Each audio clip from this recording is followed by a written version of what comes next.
I'm petty.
The cheese room, nigga.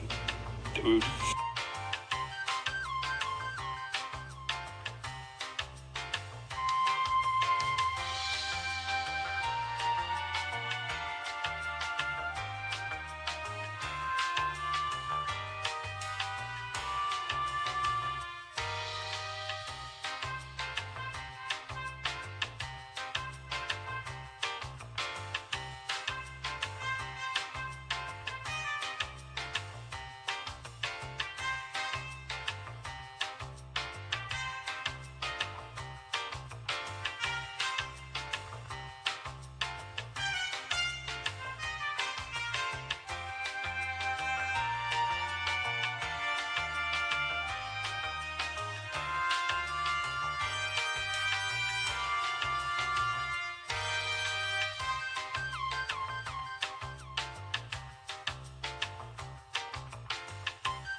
Just asked him how I did it. I got out the limo, grabbed her hand, went upstairs and fucked her. He was with us.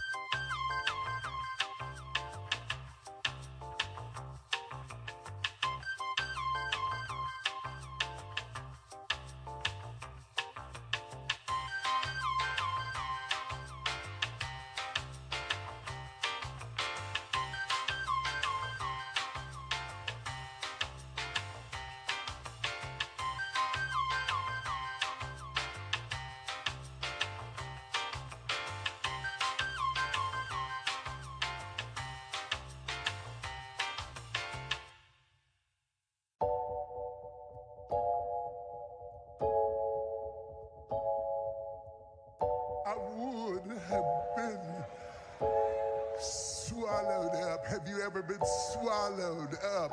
Have you gone through a time of swallowing?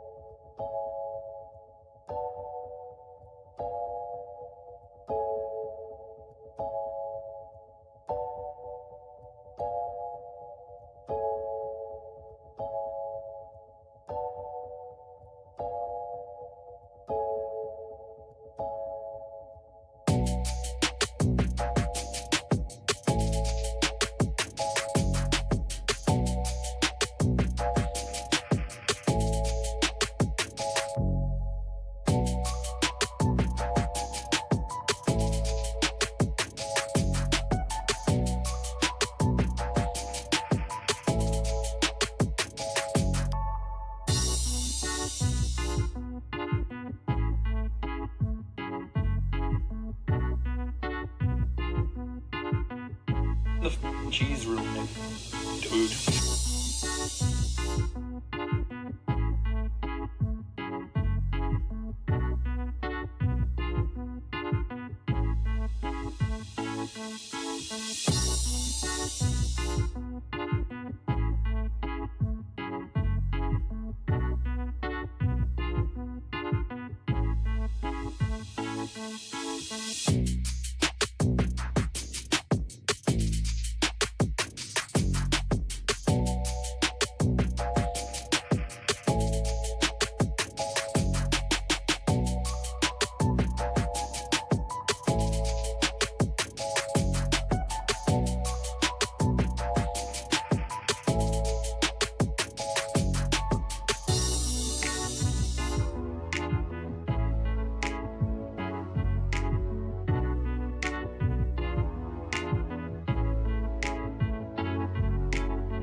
I'm in Miami right now. I'm in Miami right now. I've been after your file. I'm on Ocean Drive. I'm in Miami. In Miami right now. I've been after your file right now. On Ocean Drive right now. That's on my mama. I'm in Miami. I go to the video, so I'm going to Cali. I said I'm too official. I'm out with them niggas. I said, man, the rapper on the city, that nigga, he rigging. We pull out with them guns, you know me in the real. Well, mama pays, I ain't having ever since that I was real. Now I came up, I got a pet and I will never squeal. Whenever ever on my mouth, cause I swear I'm too real. Yeah, I'm in the East Coast, I'm living life for real. Why the fuck you can hate it? I ride you to chill.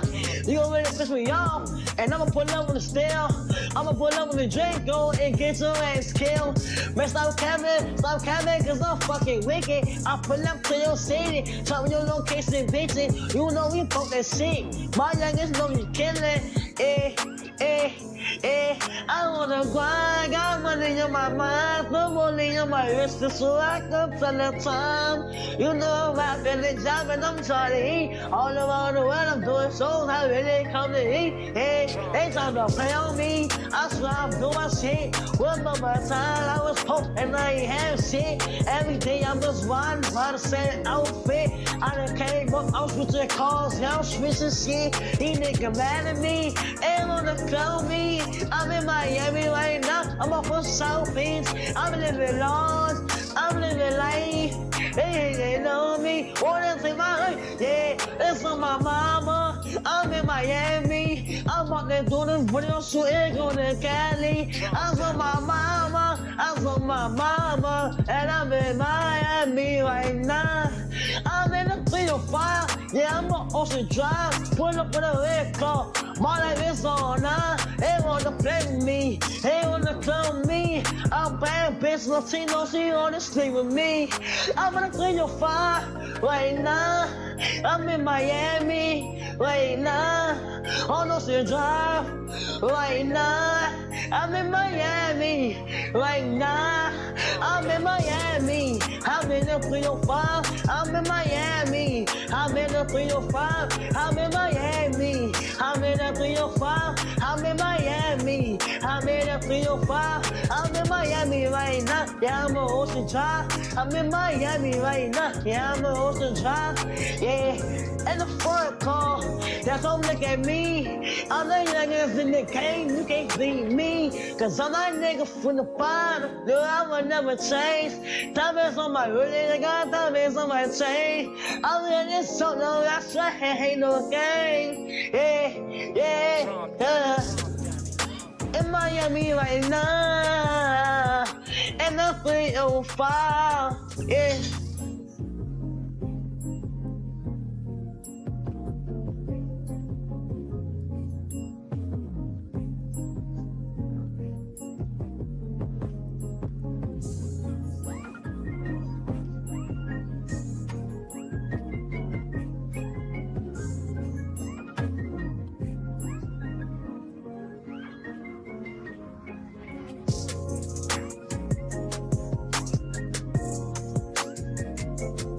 All right, now, Methany, what did you say was going on over there? If anybody can help donate anything so I can eat lunch, I want to go get in the shower. I don't want to. I've already been doing this for an hour. I haven't gotten $1. You've been online panhandling for 1 hour and they made no dollars. Why?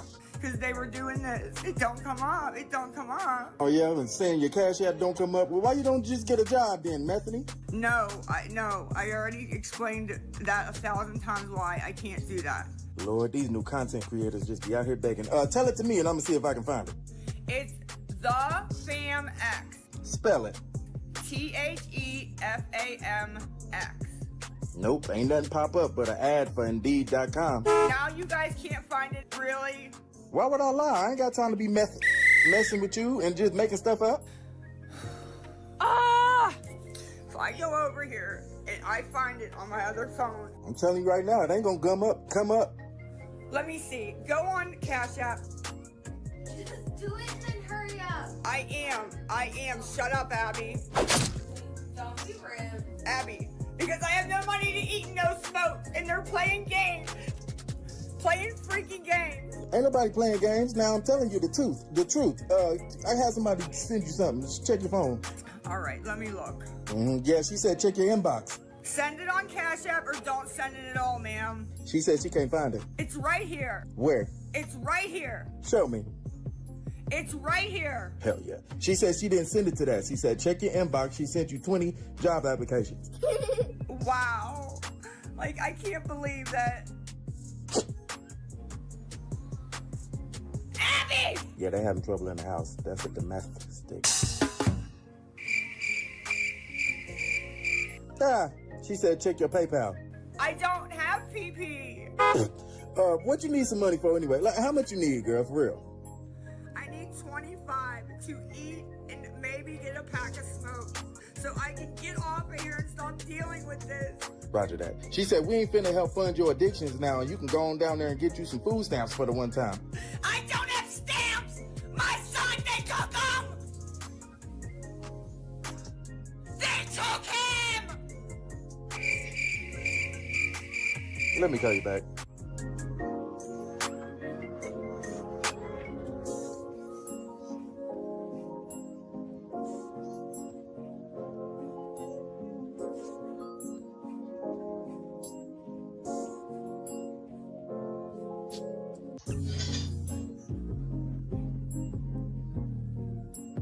Late night crew. Fuck is going on, man? It's Thursday, right? Something like it. Getting ready to be Friday. I can dig it. Say what's up to your boy, eh?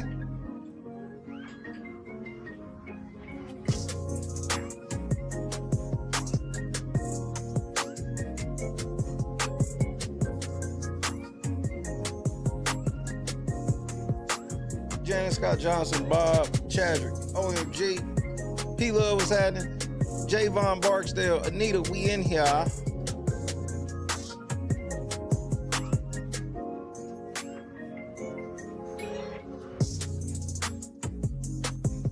We got an interesting stream, do we not? Lennox, what up, cuz? Trending. We gotta talk about some trending shit, all right.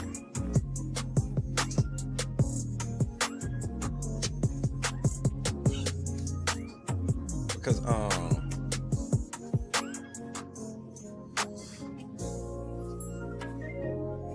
hey Durky, you got some splaining to do. And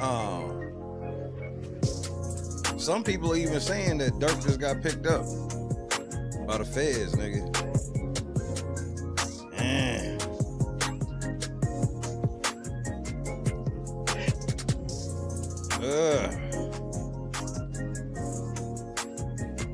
Boston, what up, champ?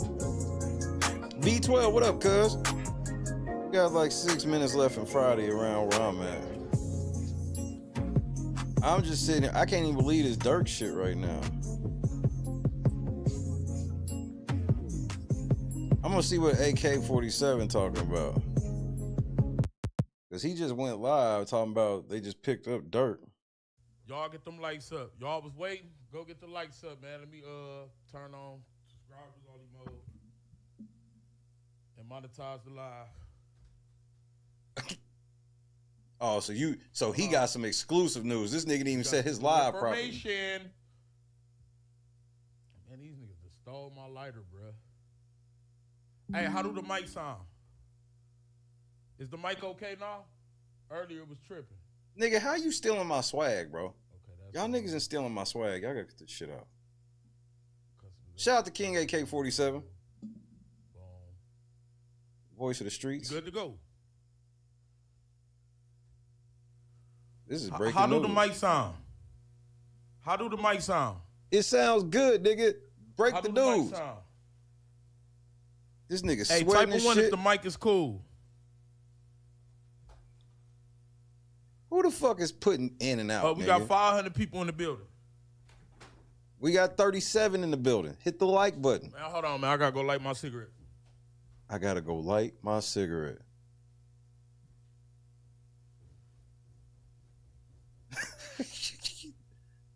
Me too. I was peeping in his last stream. He just went. I mean, literally, since my face has come on screen, he's going live, and he's saying. And if y'all follow AK-47, he don't really cap like that. And if he gets something wrong, he'll come back and be like, "I fucked it up. Somebody told me this XYZ." Him and his cigarettes, bro. All right, we good. Shout out to y'all for coming back. I'm back. We are good. Somebody said who your source? Your mama. Block his ass. Get the lights up, y'all. Share the live stream. Get the lights up.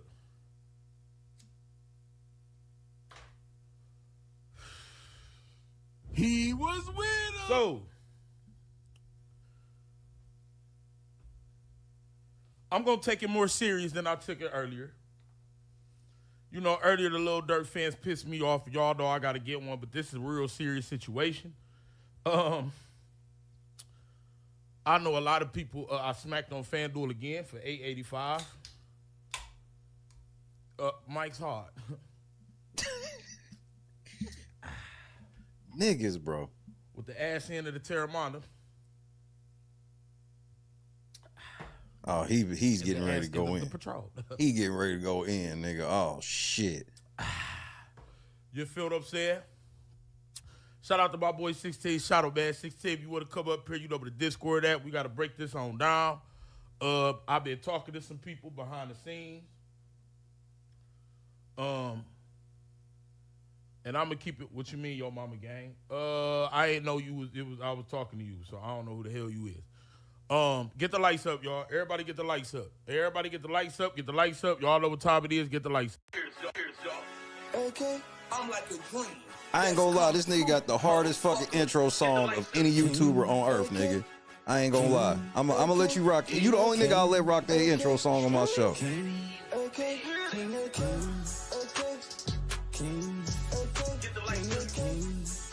Could y'all hear that music? Hold on. Yes, nigga. And you cut it off before my favorite part, nigga. I should block your ass.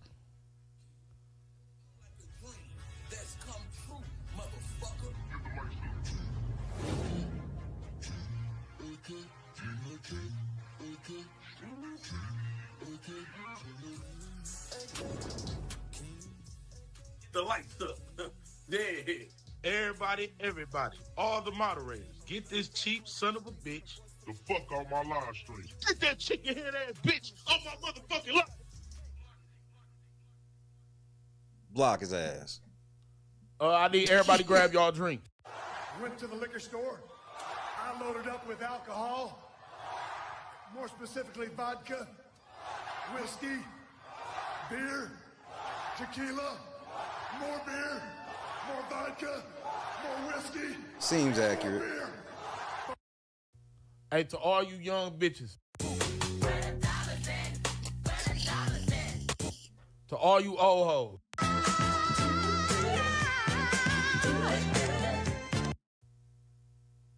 Shout out to the old bitch, you feel what I'm saying? Shout out to the gang. What up with y'all, man? Type of one if you in the building. Type of one if you in the building. Let me see who in the building. You feel what I'm saying? Let me see who in the building. I want to see who in the building. You feel what I'm saying? Yeah. They done got Lil Durk. Damn! That's how Durk fans was acting. You killing the game, fam. Durk, get your money. Yeah, you already know what it is, man. You feel what I'm saying? Yeah, we ain't going through that, man. You feel what I'm saying? All the Lil Durk fans still mad to the motherfucker. When I got off live earlier, I was getting death threats. They said they was gonna smack me, my mom, everything. They said Durk is king, Durk is God, Durk ass going to jail. I don't want to hear a motherfucker think, yeah, I lied. I said I wasn't on the bullshit no more, but nigga, it is what it is. Y'all, it is what it is. You feel what I'm saying? You niggas hoes and Durk ass go to jail.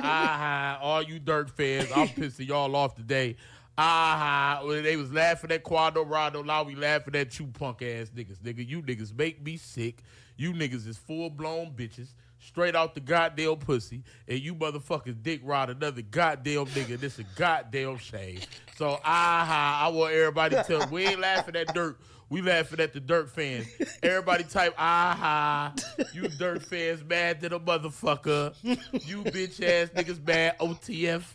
Only the fuck niggas that got locked up. You bitch ass nigga. Yeah, I'm cussing out all you motherfuckers. Nigga, I don't give a fuck, nigga. Get off my DLs with that shit. Bitch, I'm reporting news. If you ain't want me to report this, why y'all ain't tell Durk don't slide for Vine, motherfucker? I blame the fans. Yup, I blame all I do too. When is Durk gonna slide for Vine? I blame the fans too, nigga. Shit that on my mama, I blame the fans. Because if you motherfuckers wasn't threatening to cancel Durk career, talk about slide for Vine.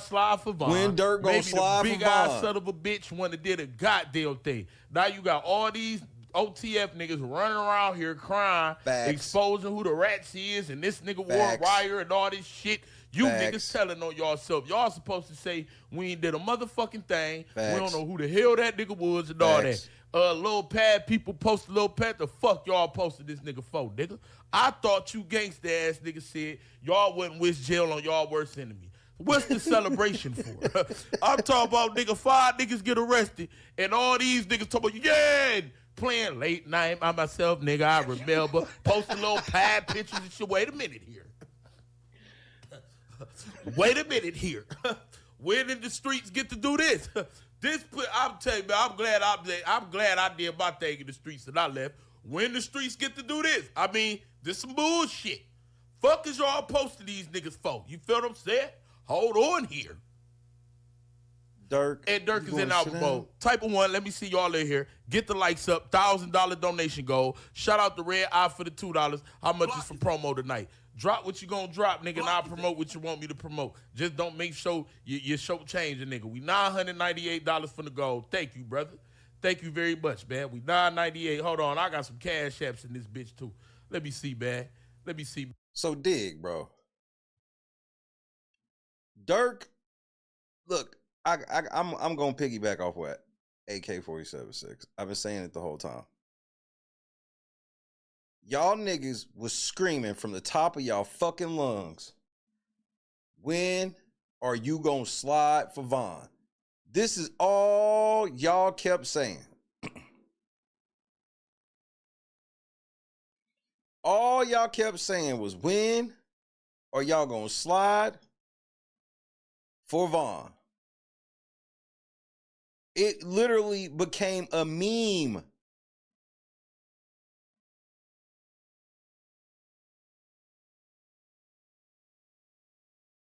And G Herbo just dropped a song with Durk. Man, y'all niggas is outrageous right now. Y'all niggas is doing the most right. Y'all niggas think this shit a game right now. And the shit ain't even made big boy news yet.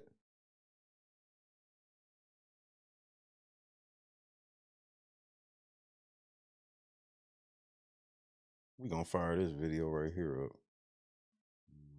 This will help. This will help some understand a little more what's going on besides those that's already in the know.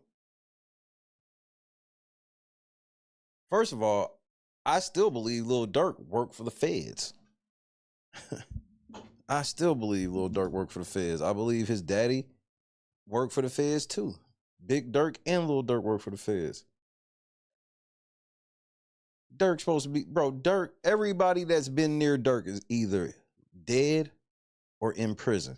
They literally call it the curse of Lil Durk, nigga. Am I lying? Everybody who been close to Durk either dead or in jail.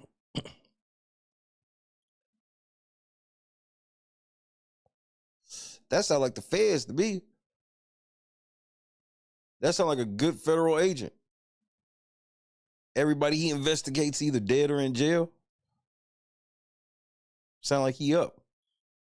Now 5 more niggas done got arrested. I'm sure he'll get pinched. He ain't go all of us. Well, I'm telling y'all what's gonna happen.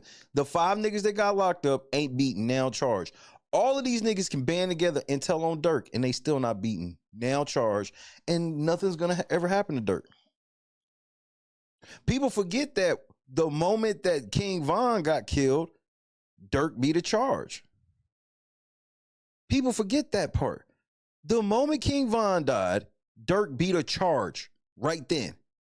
That gun charge, he beat that shit right then. And if you know anything about Von murder, it's several niggas was like, bro, that was the police that did that shit. Everybody was trying to figure out why the fuck Von even wanted to go to that motherfucking spot. Nobody around him knew, but somebody was on the phone, got him to go there, and then got Quando and them there at the same time. And then they said the moment that everybody hopped out, they said it was police start shooting at everybody.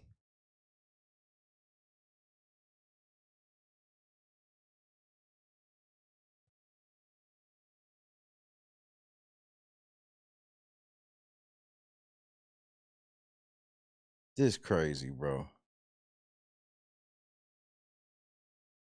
So y'all niggas get, hold on. Yeah. I'm gonna grab this one too. Y'all niggas is getting ready to sit down for a little while. I just don't think Durk is. Because I've seen this show before. Everybody around him will go sit down and nobody else.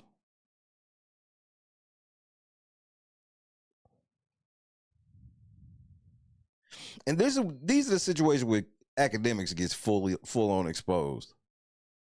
This nigga be swearing he got the inside on everything. Then when this type of shit happens, he's sitting on Google on his motherfucking stream. I'll be like, are you really Googling what happened right now when you supposed to be the plug? And the answer be, yeah, that's exactly what the fuck he be doing.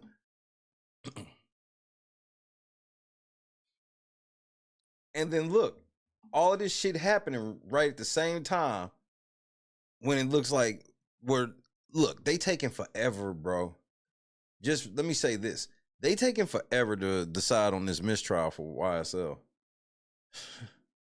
The longer they take, the more likely we know what the fuck about to happen.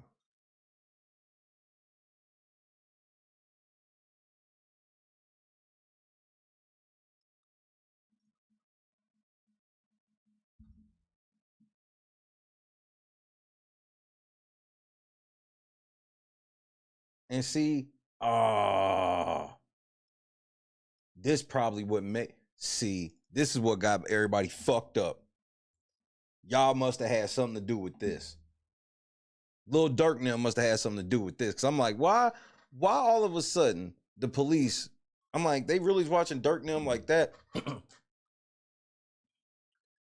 Look what happened 3 days ago at the United Center in Chicago, nigga.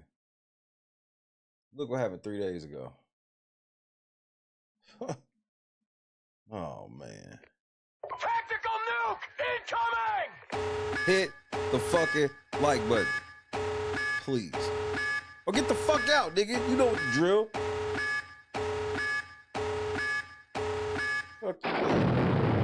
In fact, we just spoke with the brothers of the 18-year-old victim who was shot in his chest. They tell me that the 18-year-old was out with a group of friends headed to a Lil Durk concert at the United Center. Now, we do want to take you to video of the mass police presence at the scene from earlier tonight. They told me their brother and his friends were approached by a group of people on bikes and was shot after a struggle with the suspect's gun. This all unfolding just before 7 this evening near Walcott and Maple, just steps away from the United Center.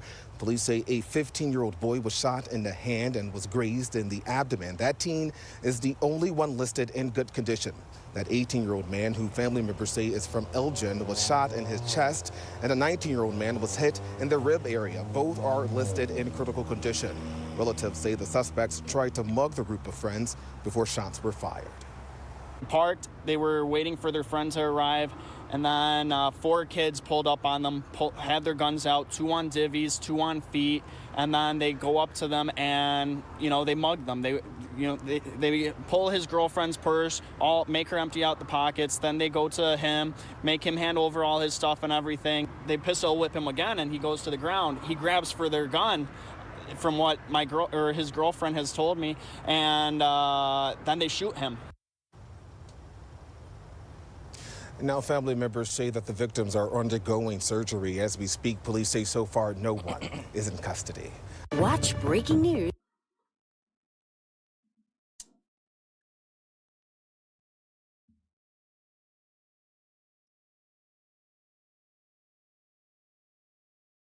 Like,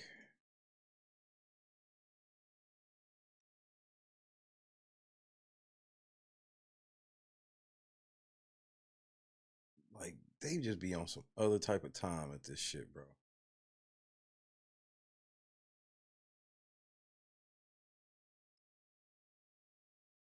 They just be on some other type of fucking time, man. The pain and the grief tonight in Elgin, where loved ones are remembering 18-year-old Jess Kendall, who was shot. Oh, the suburban teen. Well, did the nigga listen to the lyrics? Look, I'm not doing this. And see, again, this is the type of shit that make me believe this is why they was like, yeah, we gotta go do something to Durk. Shot and killed just walking to a concert at the United Center. Kendall was with his girlfriend just a few blocks away on the 100 block of North Walcott Sunday night when several people approached them and demanded their belongings at gunpoint. Moments later, Kendall was fatally shot. NBC5's JC Navarrete spoke with friends and family of the high school senior. He's a beautiful kid, a bright future. An emotional night for family, friends, and neighbors of Jess Kendall. Rico has lived next to Kendall for 5 years. His daughter, a classmate of his. I mean, I hear today when she come from school, I didn't know before. It's sad. It's super sad. She was crying like crazy. The 18-year-old senior at Elgin High School gunned down Sunday afternoon on his way to a concert outside the United Center. Jess Kendall was robbed, pistol whipped, and shot, even after handing over his phone and his keys. His older brother Thomas speaking to us Sunday evening, moments after he'd been shot. He's my younger brother. I would do anything for that kid. Jesse leaves behind a great impact on this world, but also his neighborhood. Neighbors tell me they got used to watching him riding around his yellow lawnmower since about the age of 9 or 10. He was known as a great young entrepreneur, happy to help out with chores and anything else that his neighbors needed. He did small jobs for old people in the neighborhood. Everybody loved the kid. Monday night, Thomas reflecting on the life lived with his brother, his family now left with his memory, his dreams for his future gone in a flash. He wanted to do something with his life. He wanted to work on cars. He loved cars. He was a car kid. JC Navarrete, NBC5 News. Yeah, nigga. This shit ain't even like Durk's fault. But nigga, it's your fault. That's how this was gonna play.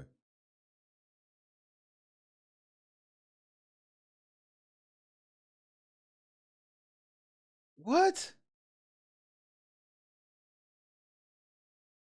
Nah, this is fake. No way. No fucking way. This is fake. This is fucking fake. Hold on, nigga. There ain't no motherfucking way. No. Hell no. Give me a second. I gotta get this on screen, nigga. Ain't no motherfucking way.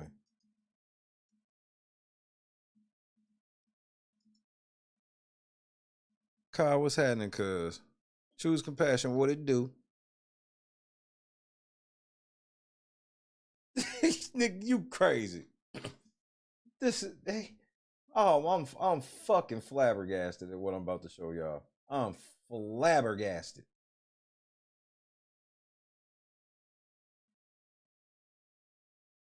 Rule number 5.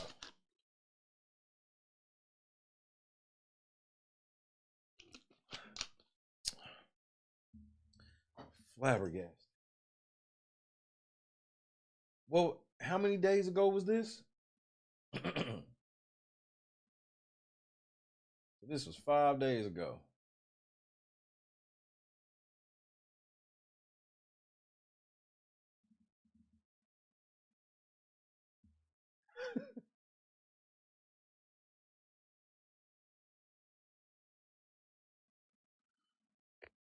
Tactical nuke incoming!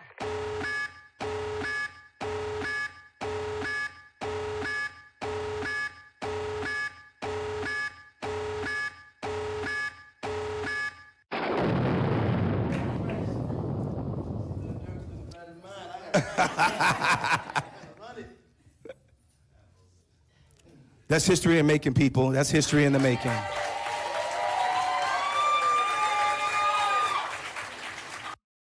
Lil Durk 5 days ago got the key to Broadview and Bellwood in Illinois. This nigga got 2 keys to the city this week. Nah, man. He's the fucking police. 21 Jump Street.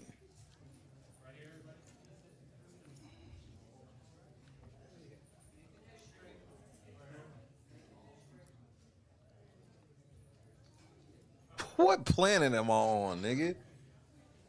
Remember when getting the key to the city went to motherfuckers with integrity?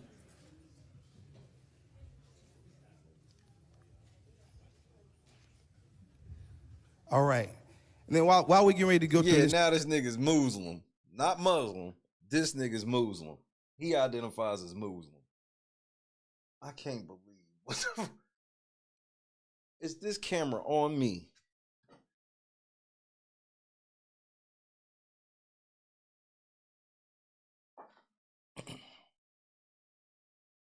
Next part, I'll be remiss if I fail to mention Mr. Troy O'Quinn, the Vice President of Public Policy for CETA. Y'all give Troy a big round of applause. Thank you, Troy. First of all, I don't trust any grown man with hair like that.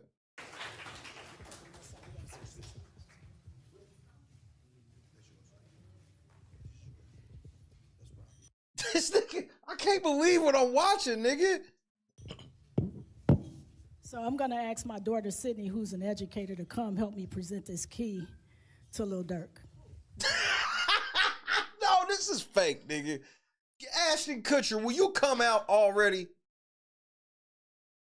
Y'all see this how they did. Ashton Kutcher was moving out of the country. This nigga doing punked again.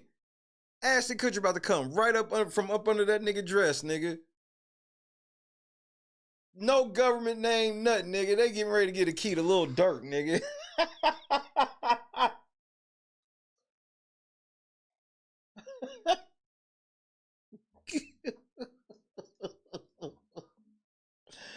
Oh my goodness.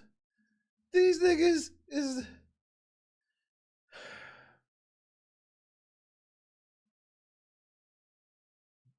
motherfucking Durky, nigga.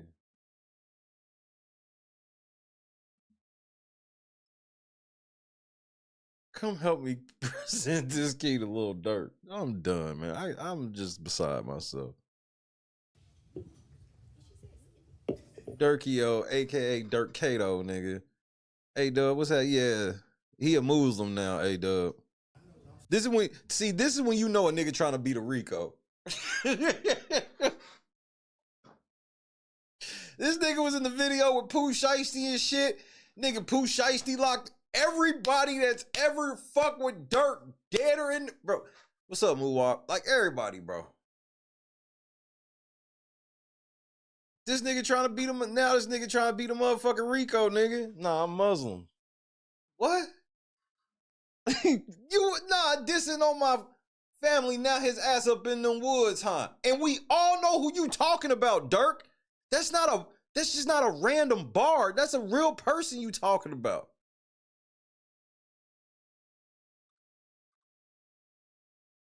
Not Lil Durk Muhammad. Lil Durkio Muhammad. Or would it be the right Muhammad Lil Durkio?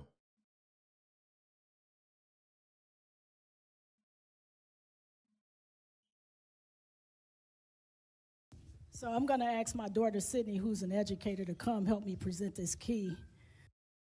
Nepotism. So your daughter, who I'm sure is a Dirk fan, what the fuck am I, bro? Illinois, man, y'all niggas just got so many fucking problems, nigga.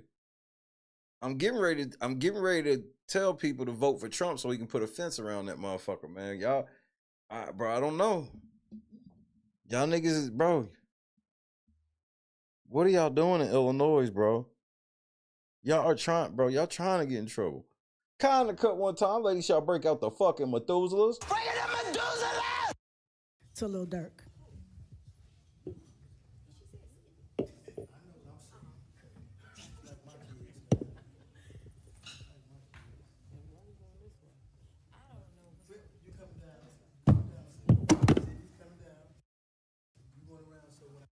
Who is that sitting at?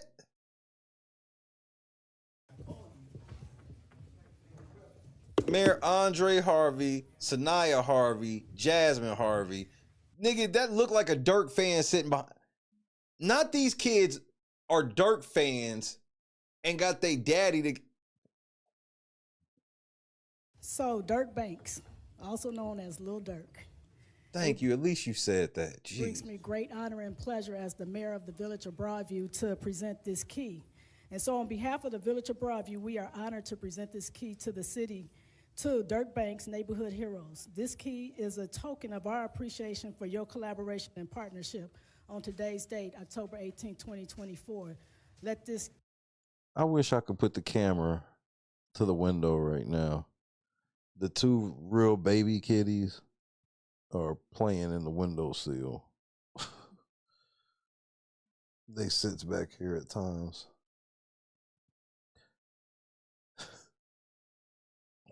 Key keep you humble. Let this key make you stronger. And let this key enlighten all of our young people. Yeah, let this key.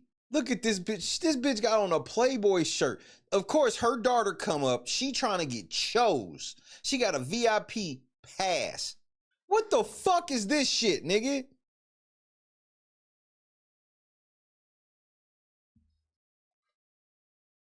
Good night, champ.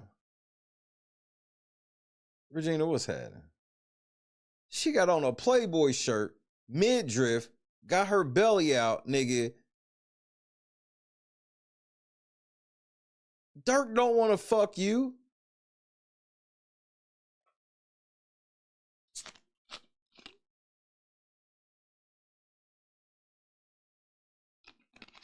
Look. So, Tara, what's happening? I'm not no hater, bro. I ain't got no thing against gangster rap, okay?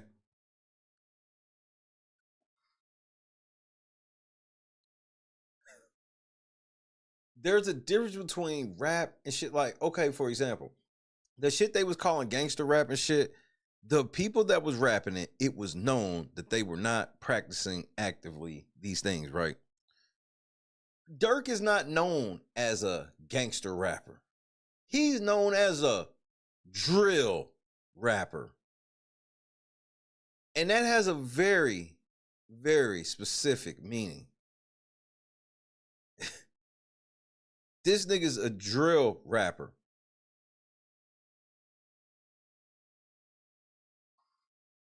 They giving the key to their village to a drill rapper. I mean, certain professions disqualify you, in my personal opinion. They wouldn't give the key to an OnlyFans model, which I would agree with. Shouldn't give the key to the city to her. Just like the shit with Diddy. They ain't learned shit from Diddy. Eric Adams and the Diddy shit, they ain't learned shit from. This, I can't even believe this. What is happening? Broadview Young Scholars, we're here because of them. So we thank you and we honor you and we appreciate you being in the village of Broadview, and here's your key. I mean, this is some shameful shit. Yup, so here she go. Here she go. This was all a play for her big ass to come over here and get a picture with Durk, nigga. Get the fuck out of here, nigga. Wide backing is, wide backing is an epidemic, nigga.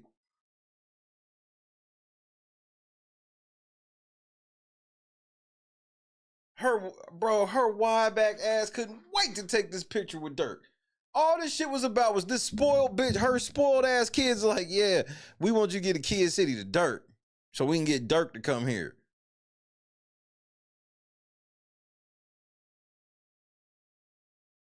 I'm thoroughly upset by this.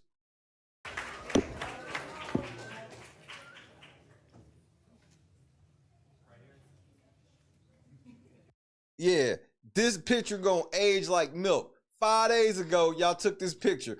5 days later, 5 of his homies got indicted.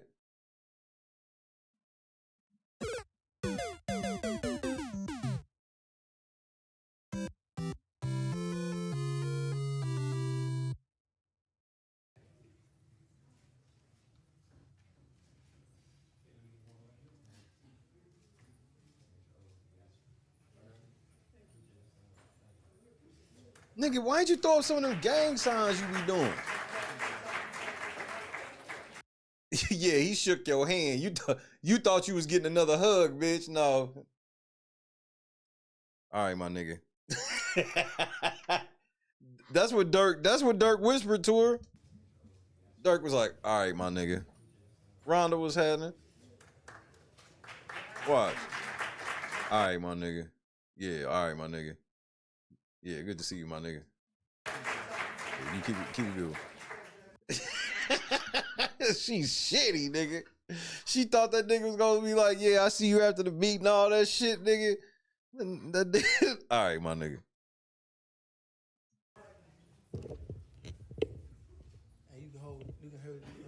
And here come this. Who the fuck is this nigga? Ben Crump, motherfucking brother.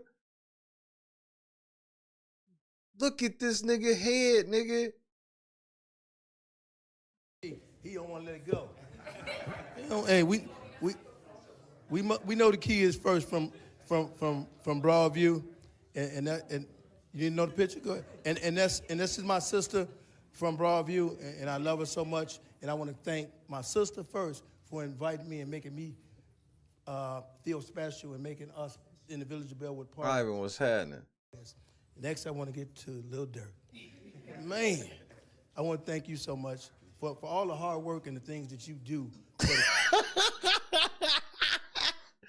All the hard work and the things that you do.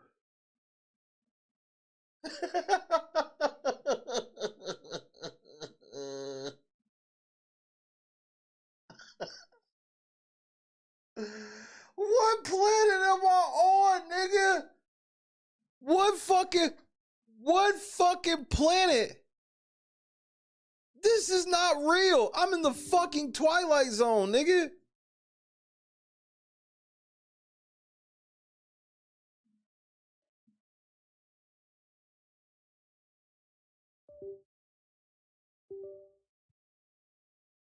I'm in the fucking Twilight Zone, bro.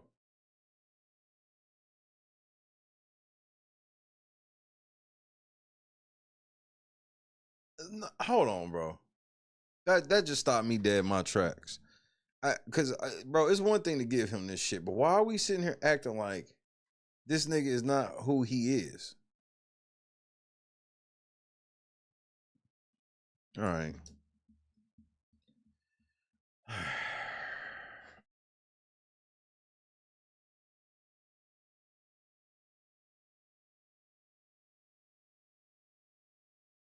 Smirk.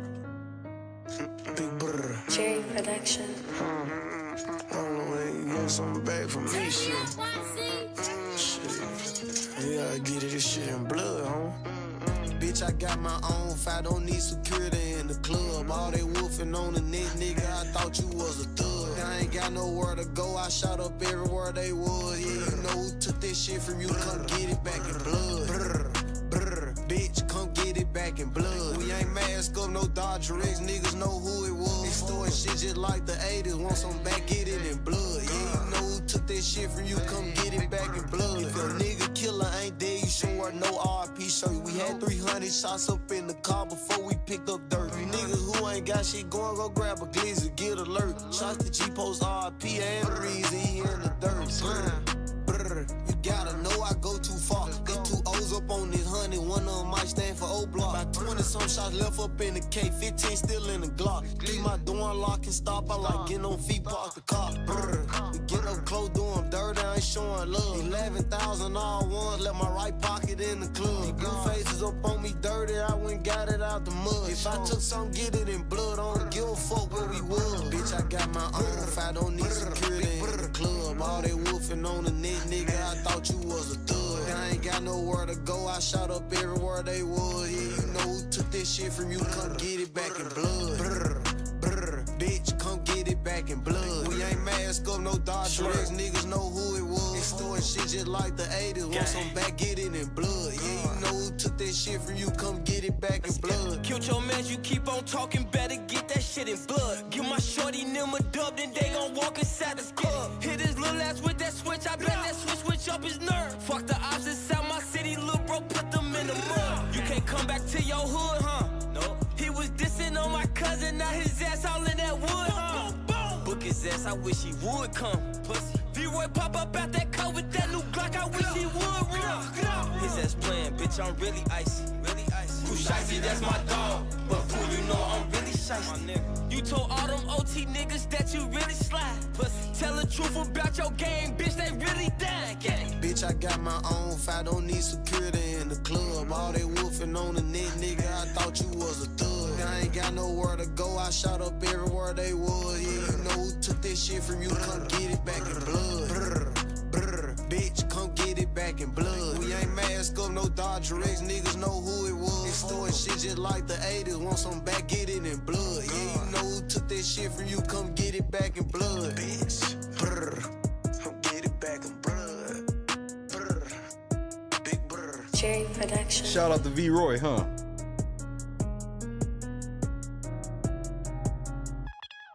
Durk, you in trouble, nigga. And y'all wonder why politics in Illinois is so fucked up. They in Illinois giving multiple keys to the city to fucking Durk. Pooh Shiesty, that's my dog, but Pooh, you know I'm really Shiesty. He told Shiesty he was gonna get this nigga locked up from Jump Street. Nope. Nope. You niggas didn't want to listen. You niggas didn't want to listen.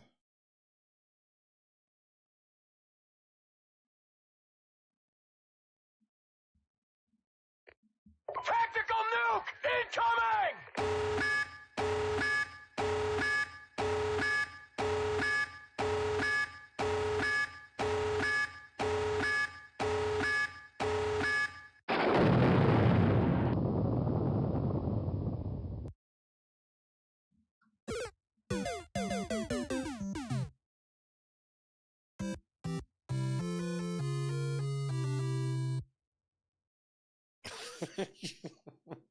Grand opening? Grand opening?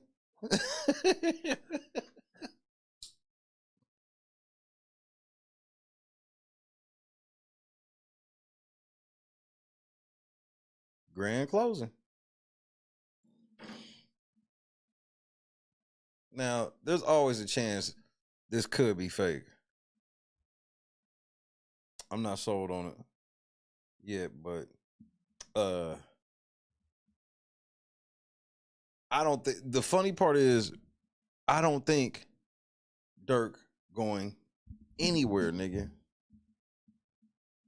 Durk ain't going anywhere. First of all, I don't believe this picture. But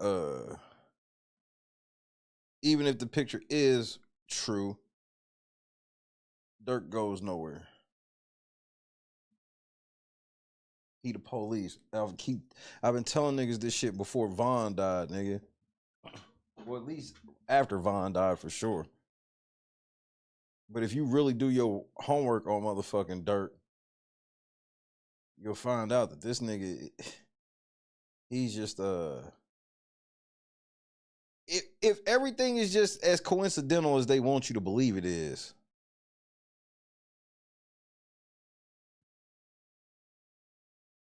it's still like, it's just hard for me to believe.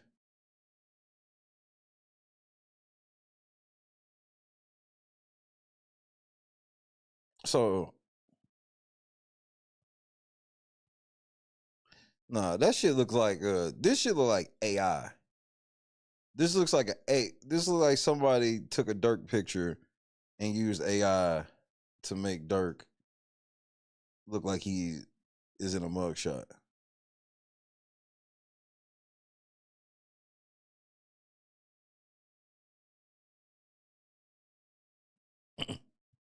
But let's pull this article up from TMZ.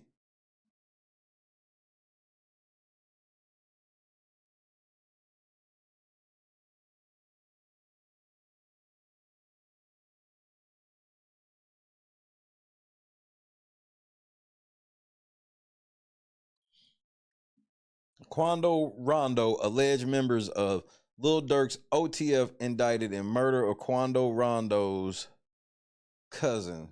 Get back for King Von.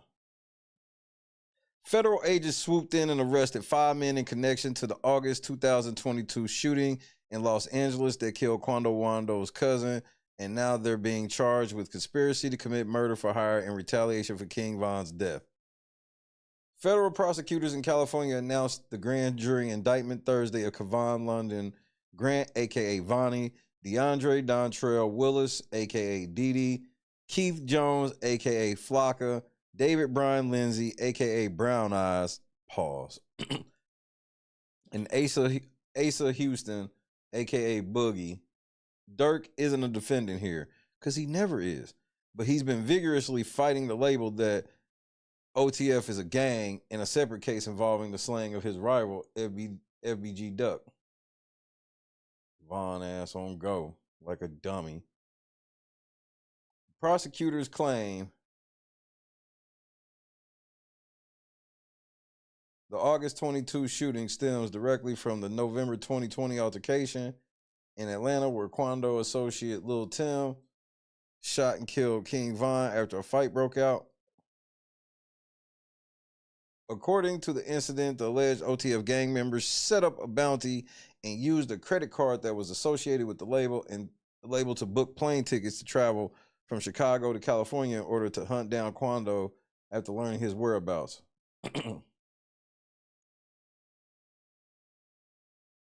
Wait, they got y'all niggas on camera shooting fucking Lil Pop?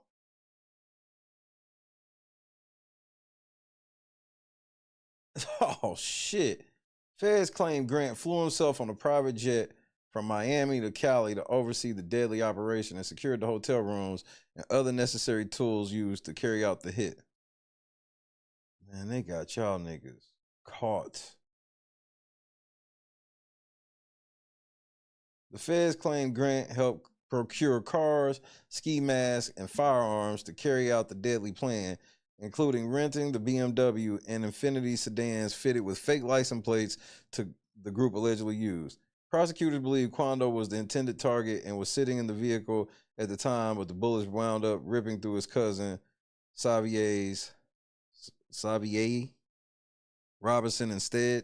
Sorry if I messed it up. A distraught Quando struggled to speak to investigators on scene, and prosecutors say the Chicago group flew out the next day. We're told Houston and Jones are scheduled for hearings in Chicago on Monday. The other three waived their right to a hearing in Chicago and will be sent to Los Angeles. Oh, shit.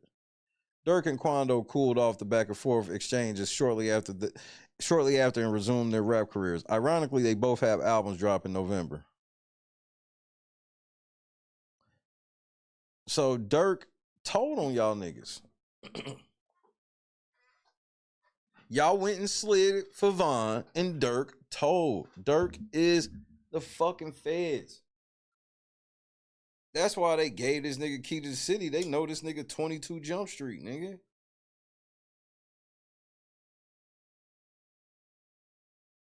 Get the fuck out of here, nigga.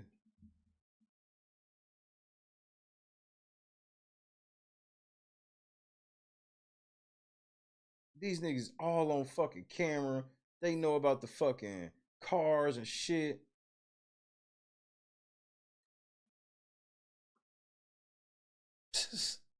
Every word, bro. Every time Durk get involved, nigga, if you be with Durk, you going down. And then every time, this how the story reads. And everybody be like, man, Durk getting ready to go down.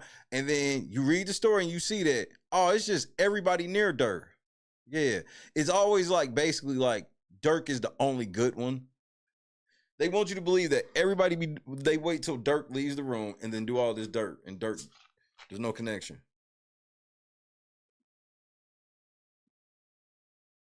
The only way that is if he the feds. Nigga, what the fuck was King Von doing at that spot like that, bro? And remember, Durk was live on Instagram when Von got killed. And Durk has been live on Instagram when a couple people done got knocked off.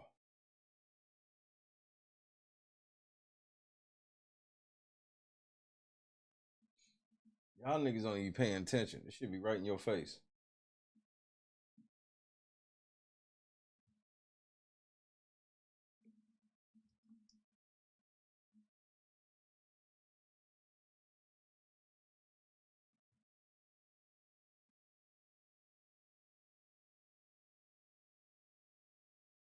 All right, this is from 3 years ago. I want you to see this shit from 3 years ago.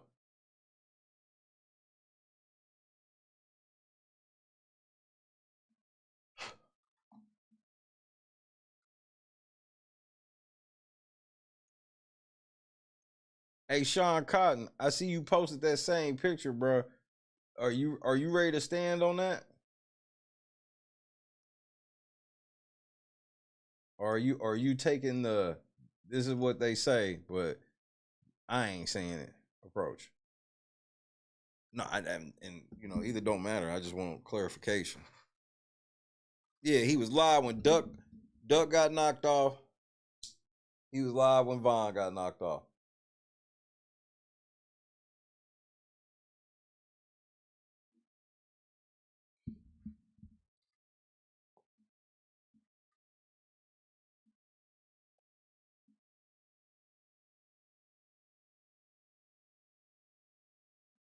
Let's finish hearing this shit before I play this other shit. Can't believe they giving this nigga 2 keys. Community. You know, so many times people rise to the top and they don't look back and pull nobody else along.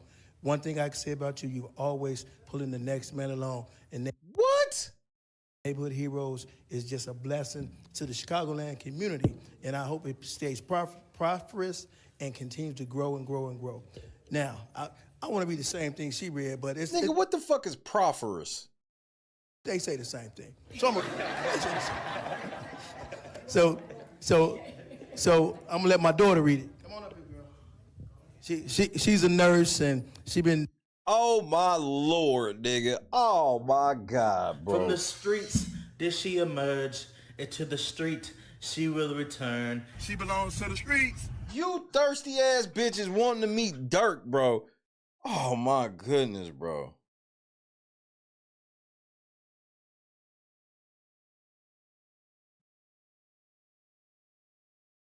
pimping these hoes out like, yeah, you like my daughter? She got a better body than the other one. Her forehead a little bigger, but her body better. Doing a bunch of stuff in the community, so I'm gonna pass the torch. On behalf of the Village of Bellwood, we are honored to present this key to the... This bitch got a belly ring. This is so fucking ghetto, nigga. This ratchet to the motherfucker, nigga. I'm sorry, man. The city to Dirk Banks, neighborhood heroes. This key is a token of our appreciation for your collaboration and partnership. Thank you. Yeah, you know who took that key from you. Come get it back in blood, bitch.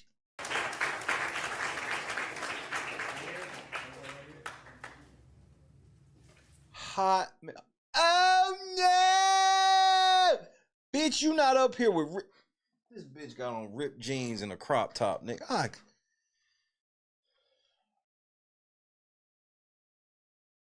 Dirk ain't trying to fuck you.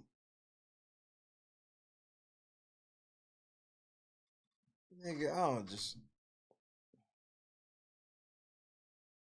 Nigga, zoom back in, bro. It just... Zooming out made it worse. He got on the shit that she's supposed to have on. What the fuck? 2024, man.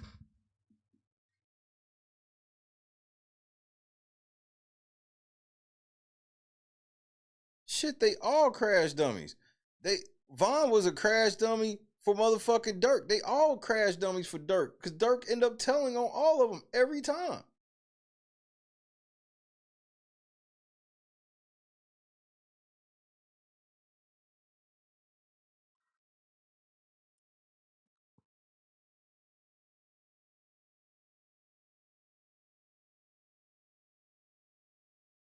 Obviously, she's ready to bust down.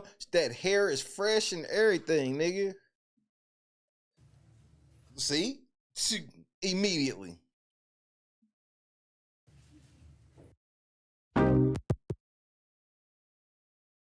Dirk Banks get a hero award. What fucking planet am again? What planet am I on? Fucking Dirkio, nigga.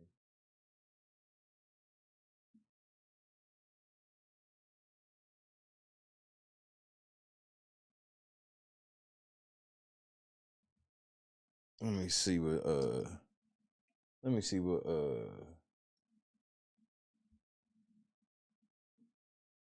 oh, Sean Cotton gotta say right quick before I play this video.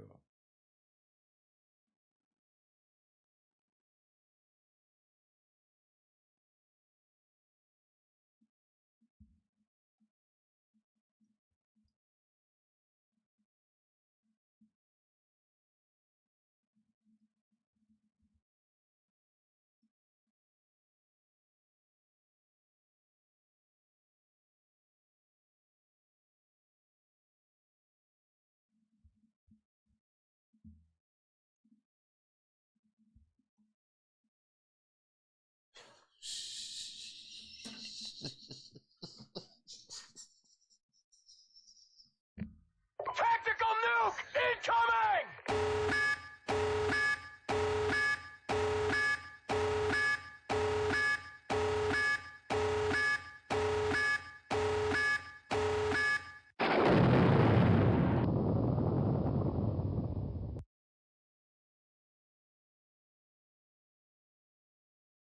Hey, Dirk.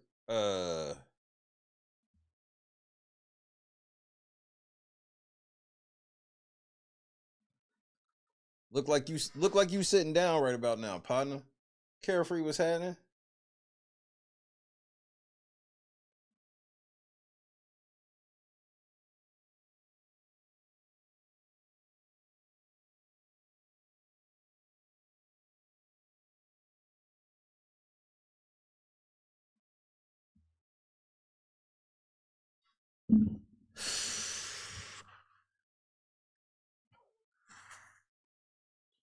How about no bail, nigga? Murder for hire, nigga. The marshals got him. No bond.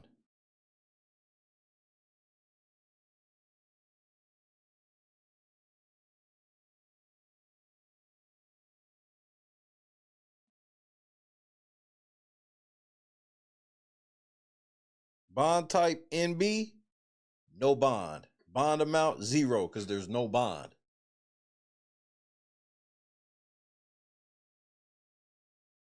Lisa, what's happening? Damn, Durk. I only got one thing I could even remotely say, Durk. It's How do I say goodbye to what we had? The good time that made us laugh, outweigh them bad. I thought we get to see forever, but forever's gone away.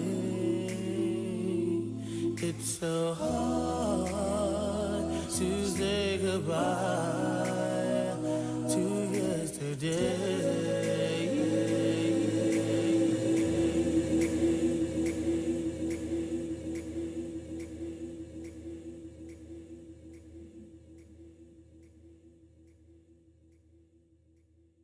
I wonder if your key can work on the jail cell.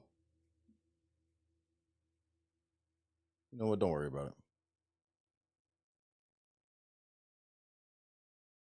This is from the Broward County Jail website.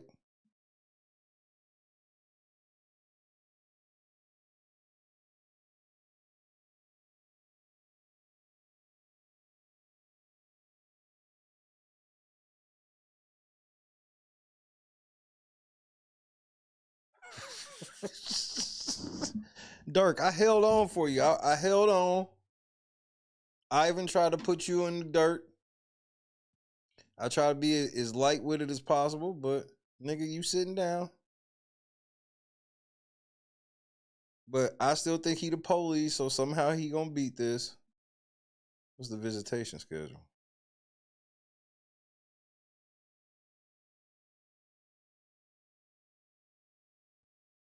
Yeah, this nigga look like he listen to Durk.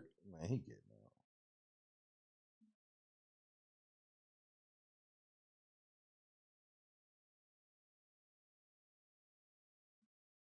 And he's allegedly not PC'd up right now. He in the main jail. He in Gen Pop.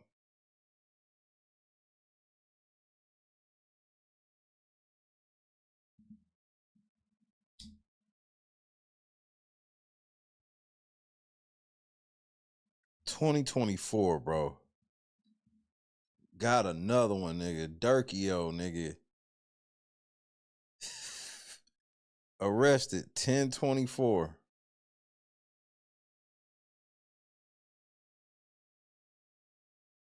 This nigga 5 days ago got 2 keys to the city.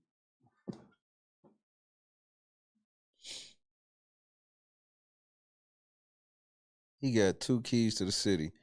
And somebody needs to reach out. There needs to be some reporter that reaches out to both of them fucking villages and see if they want their keys back or not. That's all you need to ask. Would you like to get your keys back from Durkio?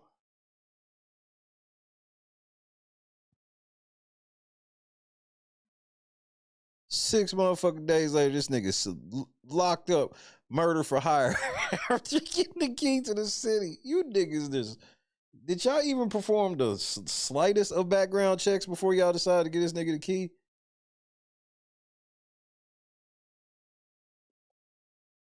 Hey, Durk, I ain't gonna lie. When I came on stream, I didn't think this is where we would land.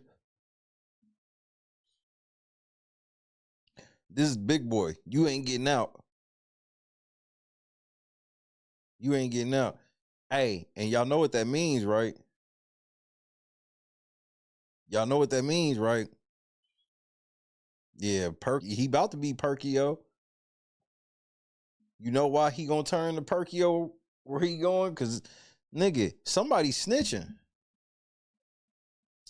That's how they was able to lock Durk up. Because you know Durk wasn't connected like that to shit. It had to be somebody snitch.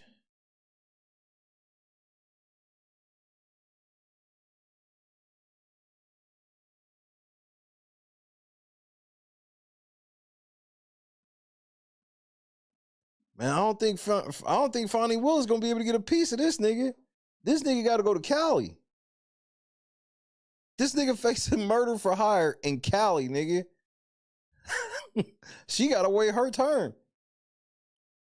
This nigga done caught a murder for hire body in Cali, and so he's in Florida right now, if I'm not mistaken. That's where Broward County is, and then they getting ready to transport this nigga to Cali. Which is why I'm like, why would he be in the main jail if he getting ready to leave anyway? But whatever.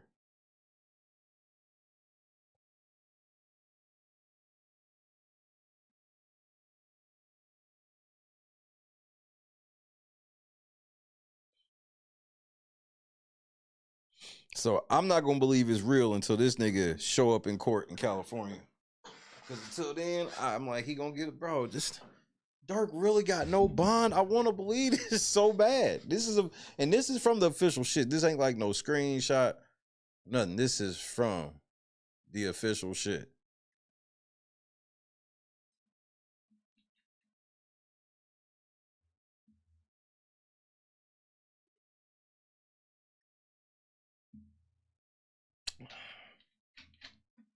I wonder if Pooh Shiesty happy.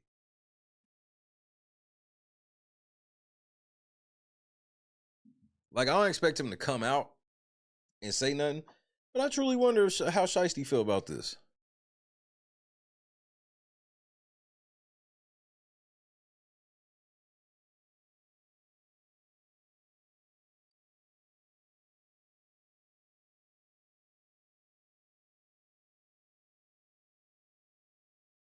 Wow.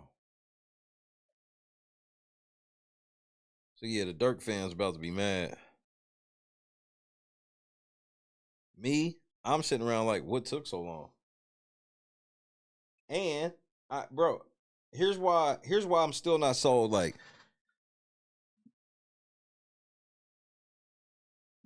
he could be getting ready to go sit down for maybe a year or two like Thug and come home. Because here's where I'm not sold. The shit he was facing with Vaughn, they said the shit was on tape. They said they had this nigga on tape shooting that gun. And he beat it anyway. So once you beat pistol charges and shootings and shit, and you was on tape, grain of salt for me. I'm sorry.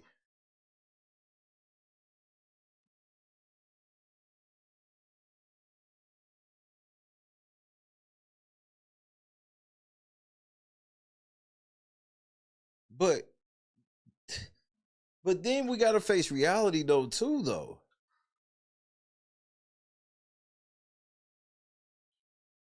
How the fuck is this nigga beating a no bond when Diddy can't beat a no bond?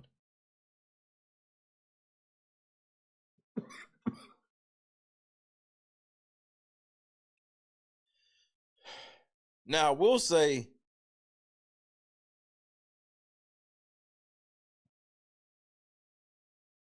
I give the leverage to Durk. Because did the Marshals pick up Diddy? Because this might be some Knight Rider shit, nigga. This might be like Fast and Furious.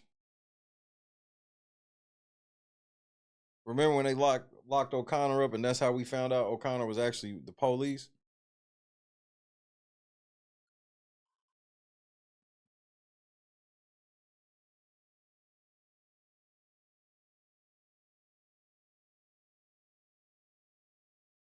Because how the fuck is Durk walking around Gen Pop?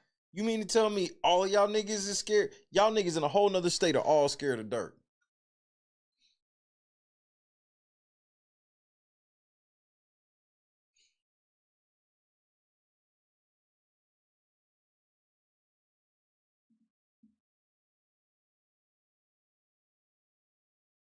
But he got a no bond.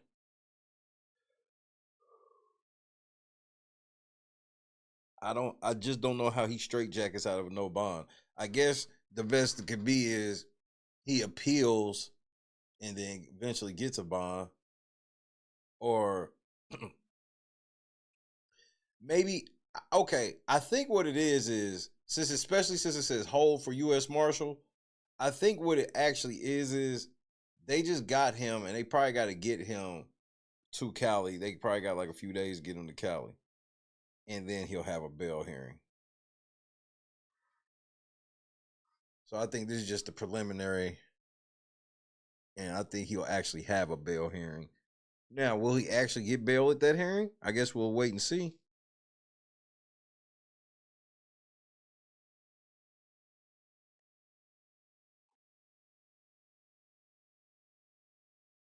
They got Durk, bro. That's crazy.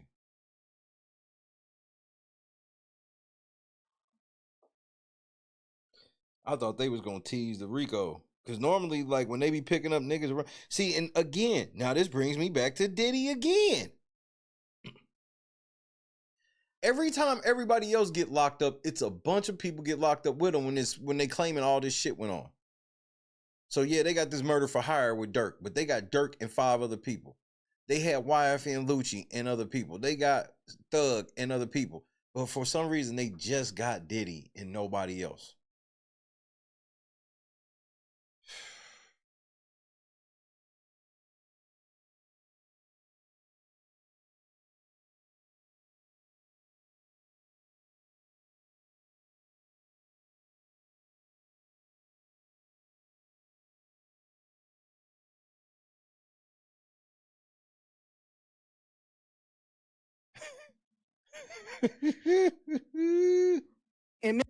You are going to be in a 6x8 cell in North Carolina because you're going to the federal joint. Federal.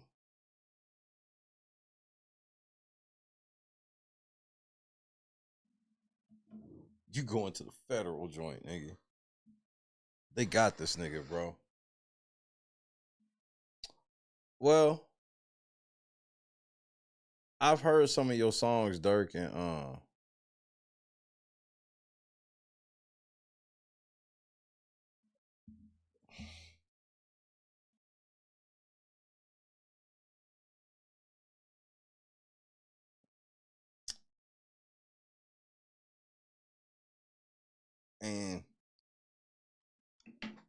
you a drill rapper, nigga. Like I can't stress that part about this nigga enough. He's a fucking drill rapper, man.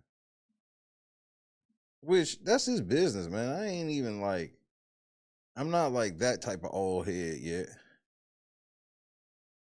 But it's just like one of them things where it's just like, what do you think come with this type of evil that y'all be on?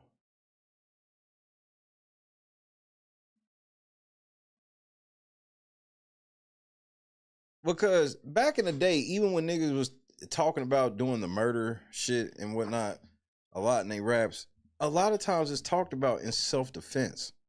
Drill rap is not in self-defense. Drill rap is offensive, where it's just like, remember, there's been niggas that are supposed to be Chirac legends that literally, you just walk around, what was it, T-Roy? T-Roy used to just walk around in the Ops territory looking for motherfuckers to shoot and shit. Like,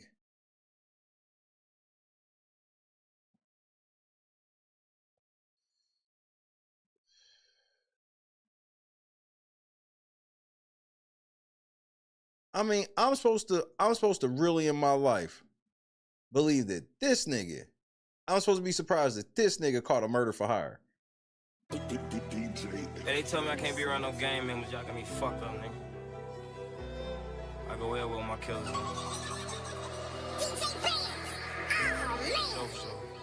Yeah.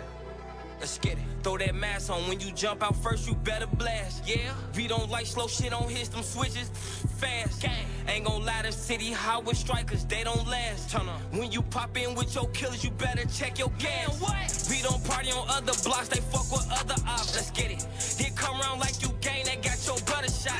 You say his name inside a song, that got your brother hot. Let's get it. Then leave him hanging without a lawyer, that shit dumb as fuck. You come I'm outside without your gun, little boy, you dumb as fuck. Ain't no quick run to the store, they pop out, fire you up. I told my P.O. through the gate that I get high as fuck. She asked me how high do I get, I told her hashed up. My brother told me get some property, I kept getting Glockies. I told him I only drink Wacky, he said I'm getting cocky. Let's get it. All them bitches wanna fuck me, I don't get them money. One bitch thought I told her, yeah, I said you better block me. He survived one to the head, but it fucked up his body. You think he off of 8 or red the way that nigga nodded? He don't even know about drugs, he say lean Oxycontin. You tryna judge him off his looks, that little boy actually robbing. Man, he talking about gang in this bitch. He ain't get back for that one shit, man. His gang ain't on shit. Phone them posted up outside, Draco's hanging and shit. Before he died, his ass a goofy. Now he famous and shit. I'm King Draco, got my name all drilled, check the records, big. Pussy dropped this song about me, he get found without his dick. Sent off a bag by my little cousin, they fake and they'll call it quick. They make me mad enough, I spit through there myself, say the wrong shit. Might still sit when I get low, but I prefer walk over tricks. Fucked up and let me in the door. I went fully on all the sticks. Mr. Slam him out, I caught his back door unlocked on the list. Or Mr. Lee, no ever did, know my criminal book hella thick. I'm God, you nigga goose ain't got no gun, you went away, your ass a dummy. I'm on my 6-month clear this winter, I couldn't wait to get some money. My little nigga up 4 souls, he caught 2 dressed up like a junk. They thought I was just rapping, let that murder gang, that shit ain't funny. You let that murder gang down come through, that shit ain't funny. I'm locked in with hunters from the guard, got killed around the country. I might don't even slam them out, just be yourself and stay 300. We get money Monday through Saturday, pray to trade day every Sunday. My cleats tied up in the field, won't never hear me go out running. Post up a pig like I'm in LA, but the whole time I'm the gun. Trying to keep hearing about this shit you did, go get active again. Either get 8 on my side, hunt for the drops and go and spend 3 and know we skunking shit, get one more kill, conceal the win. Be with us, won't never land till y'all get hit up with them pins. Come around unless you get a body, chopper effing in. Caught one of them pussy drunk, he died before he dropped the hand. Got about 10 whips in my garage and still don't know what to get in. Take all the emblems out the cat, 10 out the window before I spin. Brrr, 10 out the window before I spin. Brrr, brrr, brrr, brrr. And now both of y'all niggas is locked up. And Shiesty, motherfuckers think Shiesty snitching. Niggas think he snitching. I still think Durk the Feds. I'll believe when I see it.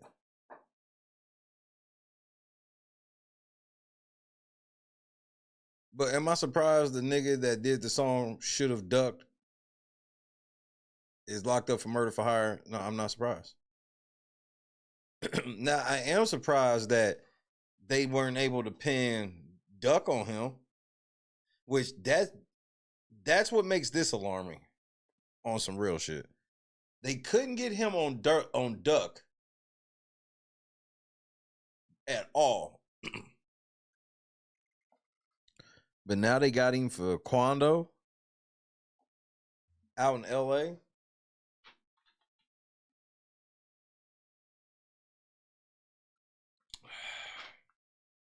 I don't know, man.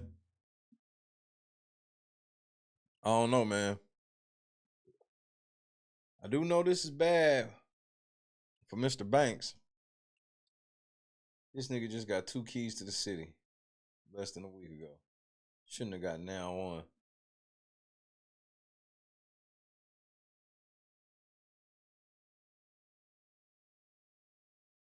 Well, basically what happened to Diddy, so Diddy got the key to the city, it all went bad.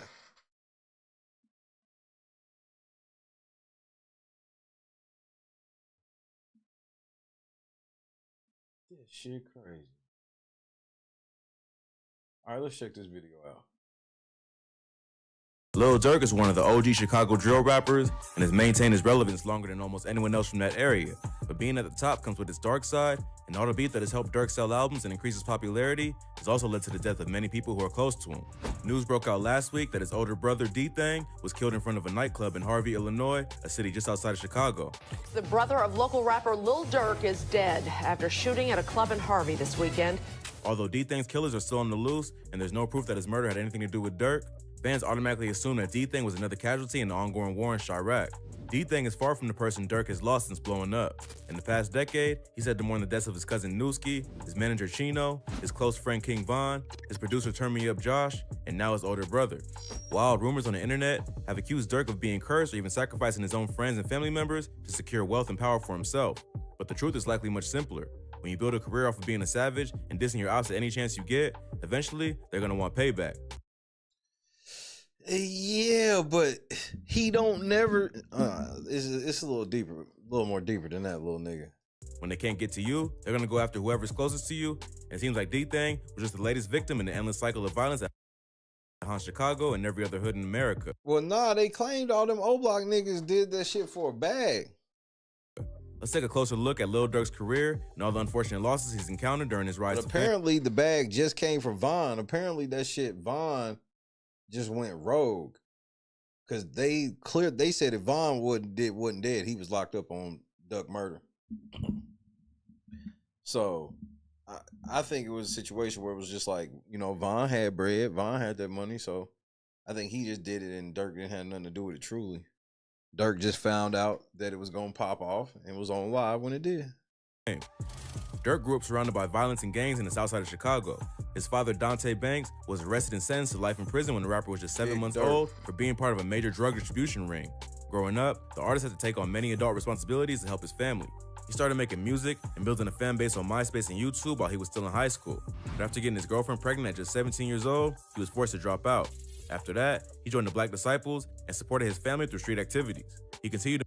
But you hear this shit? You hear how he was already rapping though? See, they tell you the story and be like, oh, he was always trapping. No, he wasn't. You heard them say he was rapping, then he dropped out of school and then surprisingly became...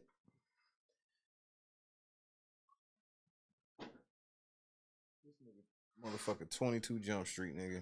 To make music and build a fan base, but started getting into trouble with the law and was arrested several times for gun charges while he was on the come up. If you've been following our coverage of the Chicago drill scene, you know that the BDs are currently at war with the Gangsta Disciples, as well as several other sets in the area. The rise of drill only added fuel to the fire in these violent beefs, and throughout his career, Durk has lost people close to him just because of tensions in the city. On May 31st, 2014, Durk's cousin OTF Nunu, or Newski, was shot and killed while sitting in the car. Newski was also a rapper who was signed to Durk's OTF record label. He just started blowing up in the city with the track OC, which also featured Durk. But before he could really enjoy the success, he was gunned down while sitting in one of Durk's SUVs outside a shopping complex. He got shot in a Durk truck.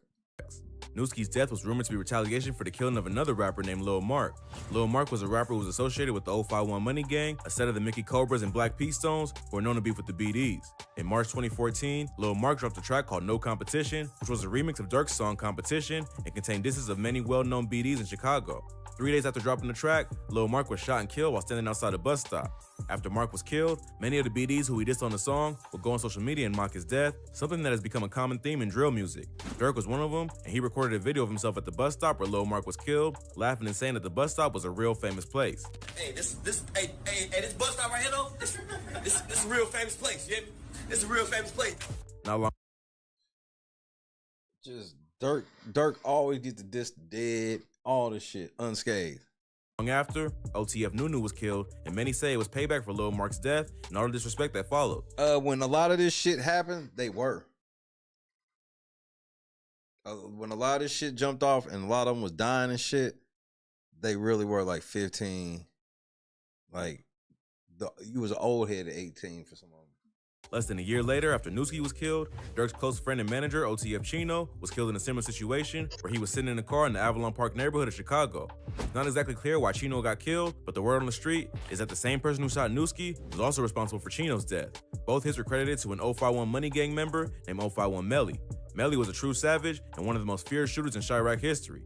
A few days before Chino was killed, Durk had dropped a remix of Chief Keef's Finito, where he dissed 051 rapping, "I'm riding through the ops, finna go and shoot Young Money up." 051 Melly clearly wasn't feeling the diss and posted a video to social media calling Durk a fake gangster. Not long after that, Chino was killed. See, he called Durk a fake gangster. They don't really say that about to each other as ops. Unless they know a nigga on bullshit. 051 Melly would eventually be killed at a house party in 2019 over an unrelated beef, while Durk would continue to build momentum in the music industry. So the violence started to die down for a while, at least when it came to people close to Durk. But that would all change after the rapper entered the second phase of his career and teamed up with a childhood friend and fellow BD, King Von. The Chicago drill scene started to die down in the late 2010s, as all the hot rappers would end up dead, in jail, or just move away from the streets. Other drill scenes in cities like London and New York started to attract fans of the genre as well. Although Durk was still relevant and successful in the industry, he has even admitted that he started to fall off in the mid-2010s. He had embraced more of an auto-tune R&B sound with tracks like My Beyonce, featuring Dej Loaf, and he abandoned the drill sound that made him popular in the first place. So many of his OG fans started to stop listening to him and focus their attention on new rappers. But rather than give up, Durk got back to his roots and started releasing mixtapes that returned to a harder, street-oriented sound. He left Def Jam in 2018 and started to focus on building his own brand, OTF. Right. Around that time, King Von, Durk's childhood friend, and another street legend from Chicago, was released from prison after beating the murder charge. How convenient. He would eventually sign to Durk's label and released a single Crazy Story in December 2018, which immediately went viral. Von was a pretty wild dude and well known in Chicago for being a respected shooter. Taking Von under his wing earned Durk tons of attention from rap fans across the country, but it also tied him back into the street drama that had claimed the lives of his cousin and manager. At the same time that Von was starting to take off, another rapper from Chicago named FBG Duck was also making some noise in the industry. FBG Duck was affiliated with the GDs and was one of O Block's and OTF's biggest rivals. Durk and Duck had been dissing each other for years, so with Von back on the streets and Duck starting to build a name for himself in the industry, the beef only got worse. In July 2020, FBG Duck will release a track called Dead, where he disrespects multiple dead members of O Block and other BDs. Less than a month later, Duck was shot and killed while out shopping in the upscale Gold Coast neighborhood. I mean, y'all niggas is playing the most useless game of Call of Duty in history. But in Chicago, the beef doesn't stop when you're dead, and Durk would only continue to diss Duck every chance he could get. He even went as far as naming a song after the dead rapper on his album The Voice called Should've Ducked. But it wouldn't be long before Durk would be grieving another member of his team, and in November 2020, King Von was shot and killed outside a hookah lounge in Atlanta. King Von was killed during a shootout between two groups outside a hookah lounge in downtown Atlanta Friday morning. Von's death had nothing to do with Durk or any old street beef in Chicago. He was killed after getting into a fistfight with rapper Quando Rondo. According to rumors, Von had gotten into it with NBA YoungBoy after he allegedly slept with YoungBoy's baby mama, Jania. Rondo was signed to NBA YoungBoy's label and known to take responsibility and action for his beefs. So when Rondo and King Von saw each other that night, things got out of hand and Von ended up dead. King Von was a well-respected and loved figure in the streets of Chicago, and his death was a huge loss, not just for Durk, but the entire city and rap community. Crazy rumors started going around that Durk sacrificed Von because he was scared that his friend might outshine him in the music industry and take his spot. But the reality is that Von was really about that life, and when you're still moving a certain way, no amount of money or fame can protect you from the consequences. Duh. Durk has continued to honor Von's legacy and featured him on the cover of his 2020 album, The Voice, with the caption, "And how does Durk just get to have a serial killer on his... I mean, hold on right quick. I mean, this nigga's the most celebrated serial killer the world has ever seen.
Long Live Grandson, Von's nickname on the streets.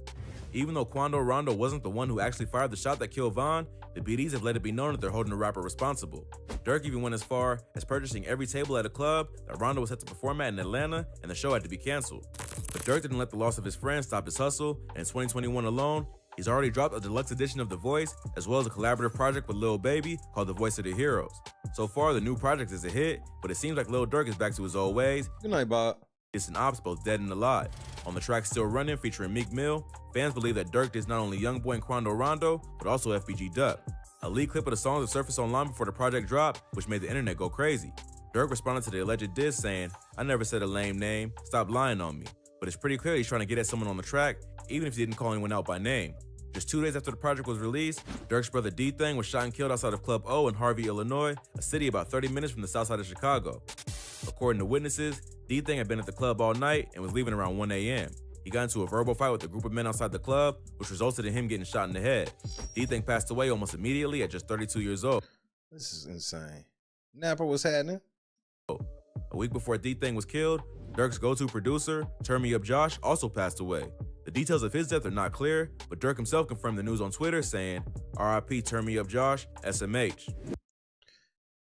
So somebody close to Durk died, and we don't even know how. So the rapper had lost another 2 people close to him in just a span of a week. D-Thang was Durk's older brother and had always been an influential person in the rapper's life, with his father locked up for his whole childhood. D-Thang supposedly convinced Durk to invest more of his money into other businesses outside of rap and helped him purchase a trucking company. That way, Durk could eventually get out of the spotlight and avoid all the drama that comes with being a famous drill rapper. But unfortunately, that day didn't come quickly enough, and it seems like D-Thang fell victim to the same cycle that claimed the lives of Chino and Newski. The police have not arrested anyone or announced any information yet regarding D-Thang's death. So it's possible the shooting had nothing to do with Durk, but it doesn't seem like D-Thang was robbed, so it's hard. See how that always be the end? Well, I don't think it had anything to do. It never really has anything to do with Durk ever. It always just be narrow. To think of what kind of motive the killers would have other than retaliation. Donis, what's Especially happening? because the shooting happened just outside of Chicago. What separates drill from other subgenres of hip-hop is the blatant disrespect of ops, especially the dead. It's also what seems to be fueling the violence behind it. At this point, Durk has enough money and connections to move smart and avoid any situations that may put him in danger. But not everyone around him has that kind of money or the mindset to be on guard 24/7. As long as he keeps up with the dissing, everyone around him is a target. The ops aren't just gonna let up just because they can't get to Durk, so they're just gonna hit up whoever they can get that matters to him. And even though Durk is at the top of his career, he still doesn't have the time or resources to make sure that his people are protected at all times. That's unfortunately what comes with being a hot drill rapper. A big part of what If that's what you want to call this. gets sales and plays is street image and backing that up with disses. Durk is a businessman, and he probably noticed that when he was doing pop and R&B tracks, the sales weren't great. But when he started hopping back on drill beats and talking about his ops, his career was suddenly going somewhere. The only problem with this is the fact that your fans only want more and more. But the longer you keep it up, the more you put yourself and the people around you at risk. Hopefully, Durk can take some time to reflect on his brother's death and go in a new direction with his music. At this point, he's a multimillionaire and doesn't need to keep beefing with dudes in the street who have nothing to lose. But then again, the more blood that's spilled, the harder it is to escape the cycle, and it may be too late for Durk to change his ways now. And that was 3 years ago. That was 3 years ago. Now the nigga's literally in a cage.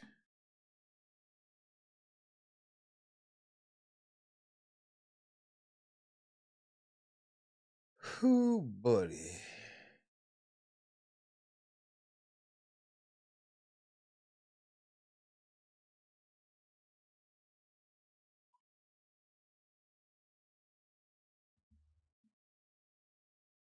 I don't know how you gonna get out of this one, Durk. I ain't gonna hold you.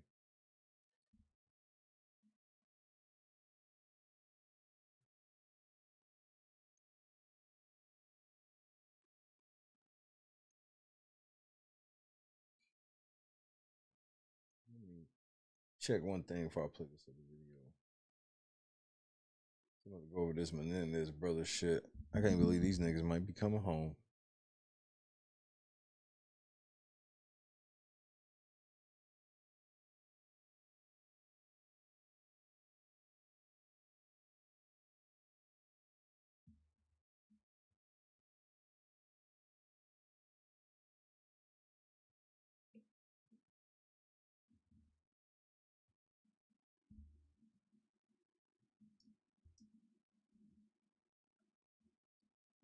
I should do that.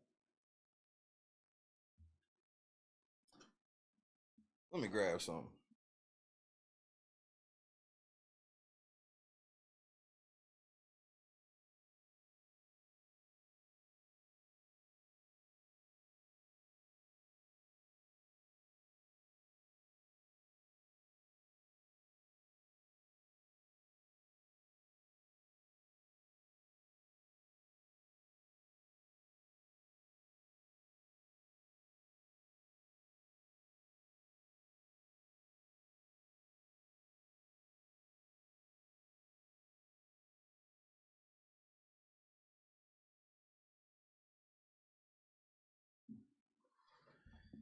All right. Damn, we're cut.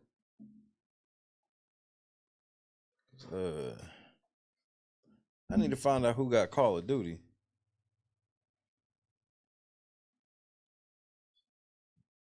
Play some private games or something. I don't really want to play with real people. Real random people.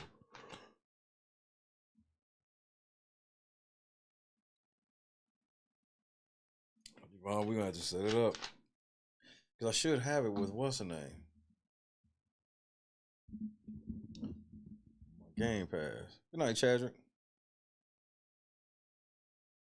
Good night, Ham Dog. People are making Menendez brother costumes. Well, there's gonna be a lot of Durk costumes as well.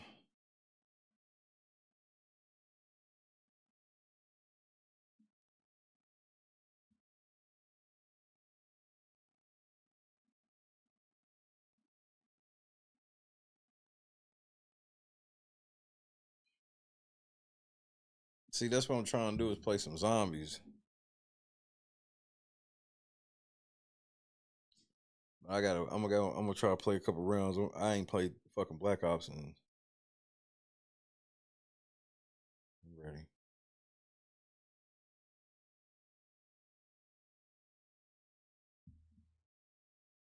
Let me see if let me make sure I can access it before I be saying anything.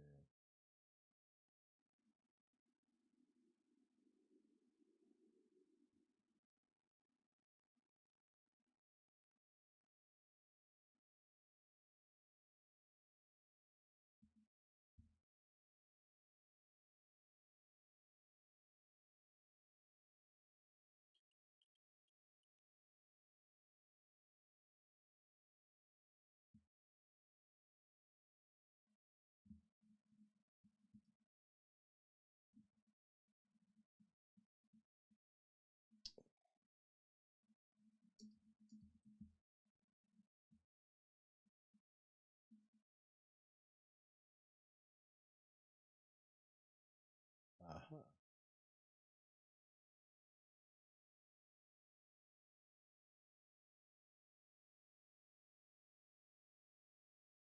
I guess I'll find it when I get off the air.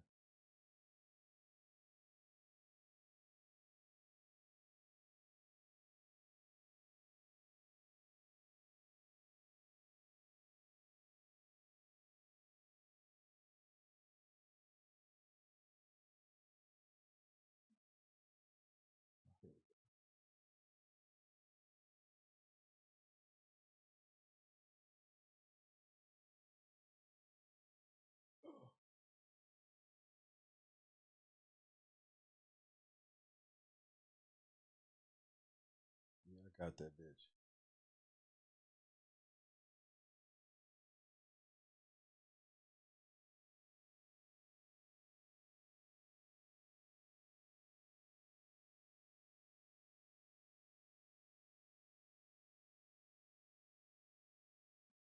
Bet.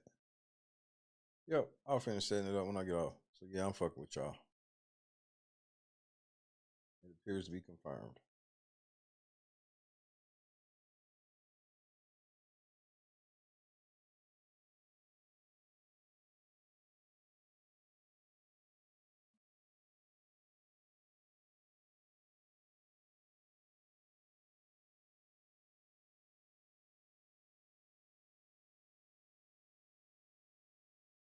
Oh, okay.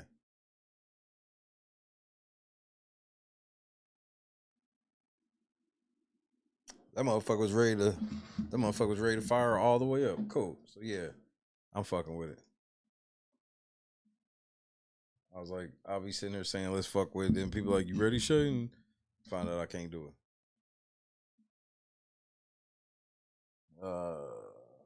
That's always a gripe of mine sometimes, especially when you just want to be action filled.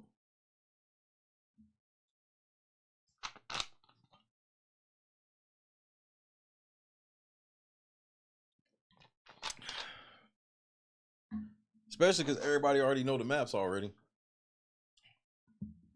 As I roll up, as we get ready to talk Menendez brothers, Durkee in trouble. They do have a training course.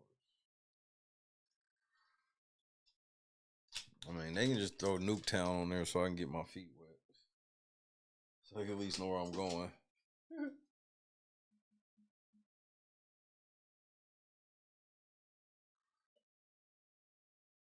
I definitely know where I'm going on Nuketown.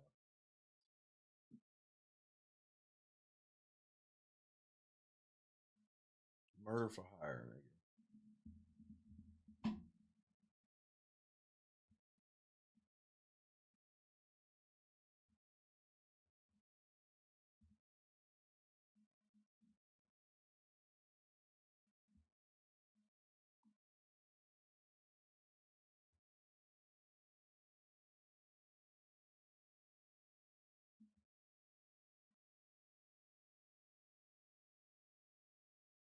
It drops November 1st. Interesting. Do you stand on your neck tattoo, Dirk?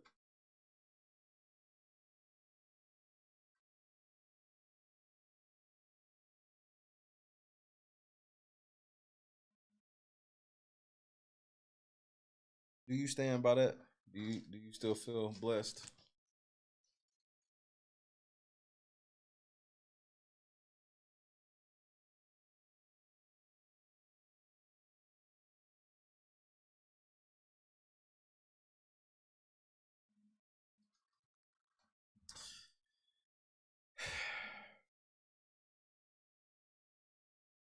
I definitely can't stay as late as I did last night. He was here forever.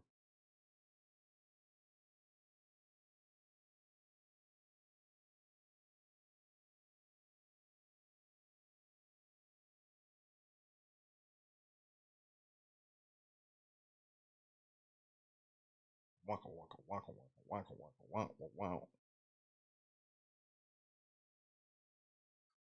Been a wild week already. But the week's almost over. Today's Friday. So happy early Friday to everybody. Get your shit done early today so you can enjoy that weekend.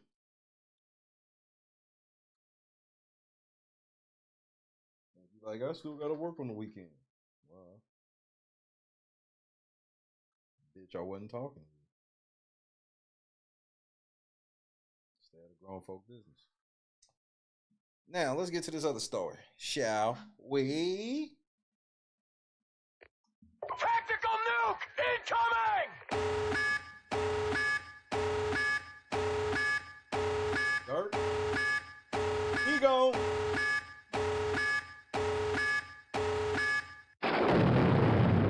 One of the Menendez brothers, the Los Angeles District Attorney says he plans to announce his decision on a possible resentencing by the end of the week. Chief National Correspondent Matt Gutman is in Los Angeles with that story. Good morning, Matt.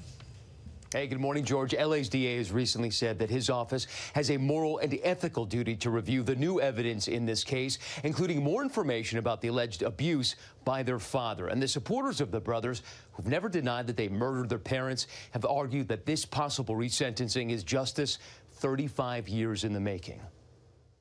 This morning, that highly anticipated decision on resentencing the Menendez brothers for the shotgun murders of their parents is imminent, with LA's district attorney announcing a definite answer is just a day away. As I said about 10 days ago, I said I would make a decision within 10 days or so. I plan to have a decision by the end of this week. DA George Gascon, who is currently running for re-election, opted to reevaluate Lyle and Eric Menendez's case earlier this month in light of... I like how y'all slid in that nigga's running for re-election.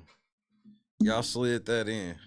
New evidence, and is now facing that looming deadline that could free the infamous brothers. If the DA poses a recommendation, that is going to be read by the judge during his hearing on whether or not this evidence does rise to the level that there needs to be some alternate relief, either a resentencing or a new trial. The two men, now aged 56 and 53, have been in prison for nearly 35 years for the 1989 murder of their millionaire parents, Jose and Kitty Menendez, buying shotguns and shooting them at point-blank range in their Beverly Hills home. Their attorneys at the time arguing the two young men had been sexually abused by their father, Jose. They were just children.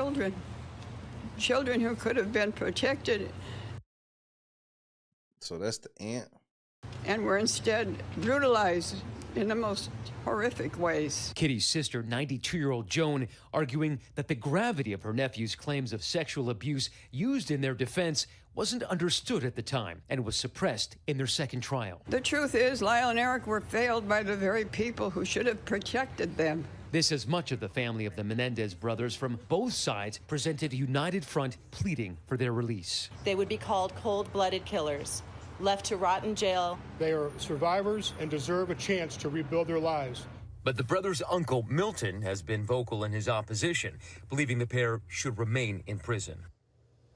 Now, there is a hearing scheduled for late November, which might see the brothers freed in two possible ways. The first is new evidence, including a letter Eric says he wrote detailing alleged sexual abuse by their father before the murders. And the second is a California law that allows for the release of prisoners who've already served long sentences and are no longer threats to the public. Guys. So many people are watching this, Matt, so closely. Thank you so much.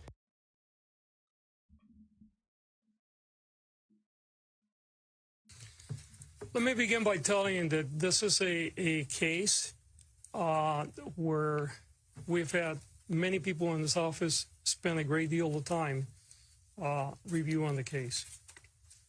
I have to tell you unequivocally that we don't have a universal agreement.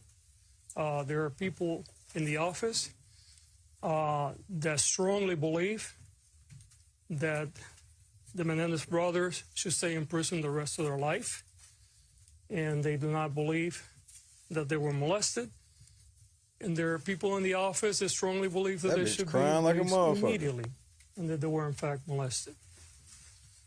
I have to tell you that after a very careful review of all the arguments that were made for people on both sides of this equation, I came to a place where I believe that under the law, resentencing is appropriate.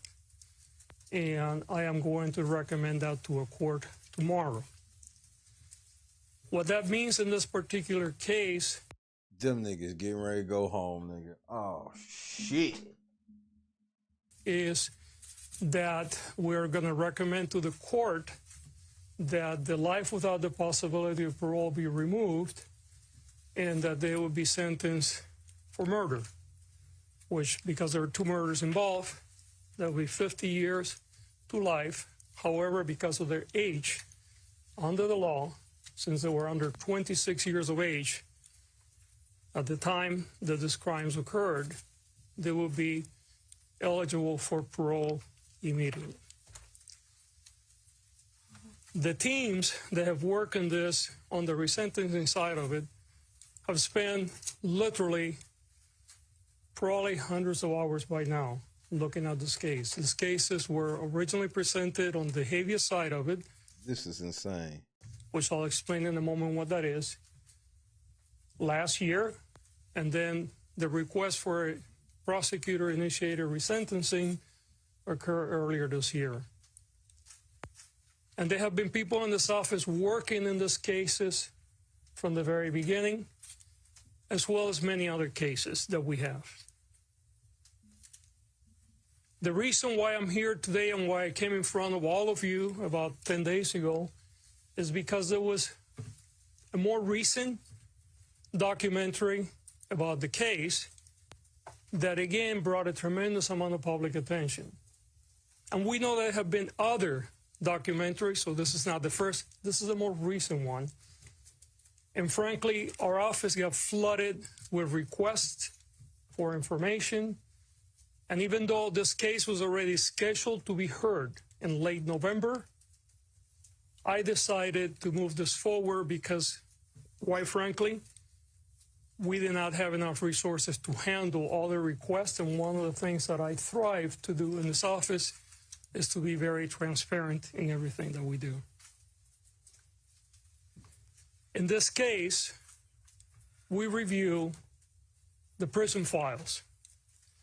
You have to understand that the way the process works, when you're talking about a resentencing under the law, it really focuses not necessarily on what the original crimes were, but it focuses on, has the person been rehabilitated, number one, and number two, can they be released safely into the community? Under that rubric, since I've been in office, we have resentenced over 300 people, including 28 for murder. Only 4 have reoffended. If that was a regular recidivism rate in this country, we would be the safest nation in the world, but we know that it's not. In fact, somewhere between 40 and 50% of the people that go to prison reoffend and get rearrested. And that's why we have so many problems. Like, however, when you look at the case of... Bro, you making this shit sound like a re-election speech like a motherfucker, my nigga. I ain't gonna lie to you. The Menendez... Victoria, what's happening?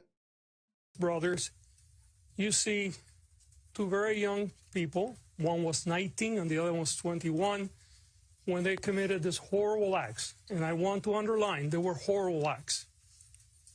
There is no excuse for murder.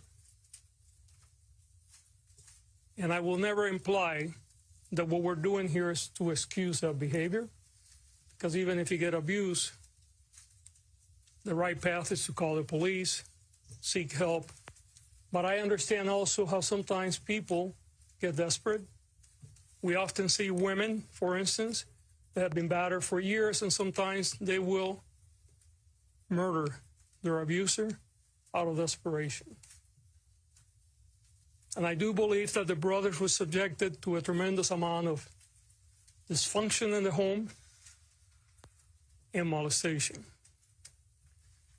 But they went to prison for life without the possibility of parole, which meant that certainly under the law at that time, they had no hopes of ever getting out. They could have done what many other people do, which is basically said, you know what, I'm here for the rest of my life, so I'm going to do whatever. I'm going to misbehave, I'm going to join gangs, I'm going to live the life of the prison. But why is that the life of prison, nigga? Like, why ain't y'all good enough to keep prison from being like that? Never did that. To the contrary, even though they didn't think that they would ever be let free, they engaged in a different journey. A journey of redemption and a journey of rehabilitation.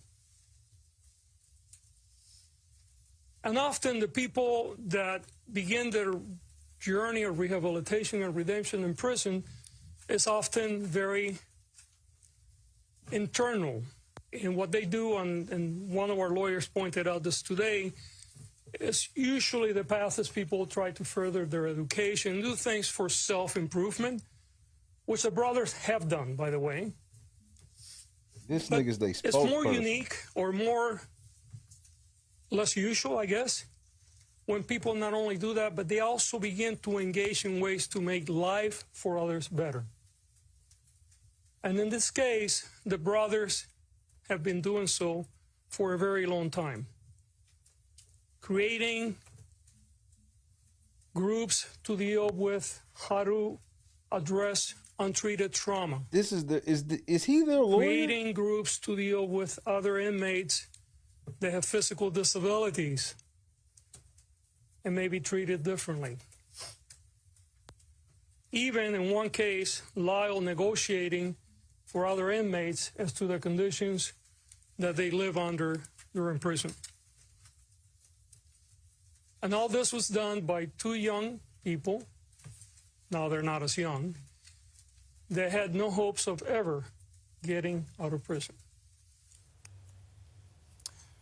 Well, that was the LA District Attorney, George Gascon, and a huge bombshell in the Menendez case. He has recommended that under the law, both Eric and Lyle Menendez should be resentenced. He has recommended and will recommend to the judge tomorrow and the court that that life sentence should be removed. They will then be charged potentially with murder, which would bring a sentence of 50 years to life. However, because they are under the age of 26, they could be eligible for parole immediately, essentially saying that Eric and Lyle Menendez could walk free very, very soon from jail. Unbelievable. That's pretty fucking shocking. It was split whether or not these niggas was even gonna go to prison when this shit happened. There's been all types of TV movies. They don't even do the TV movie game like that no more.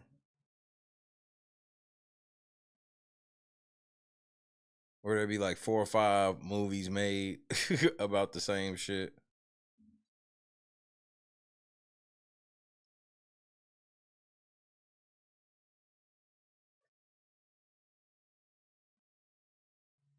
It's like some of the shit they did that did not help their cause.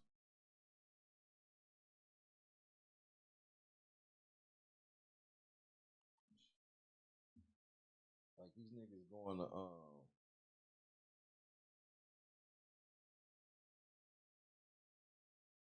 to that basketball game and shit like that. It was like, bruh.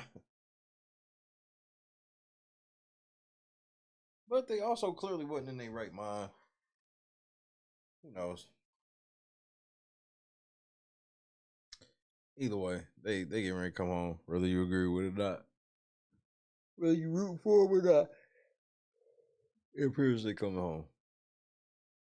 Because with all that shit, yeah, they eligible for parole.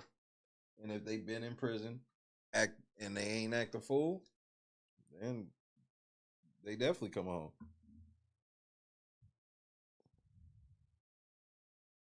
Yeah, the new thing is documentaries, which is supposed to have an official feel and data.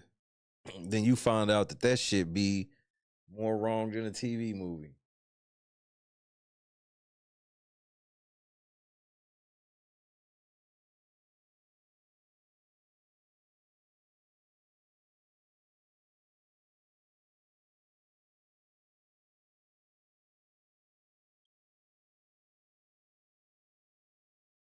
I may have to deep dive into the Menendez. It's been a while. It's been a while since I looked at this shit. But like I said, like this is like, let's say I agree that they shouldn't have, that they dad wasn't shit, right? I'm just telling you, regardless of why they did it, them going to that basketball game and shit like that, it was just a bad look. That shit's hard to explain to people.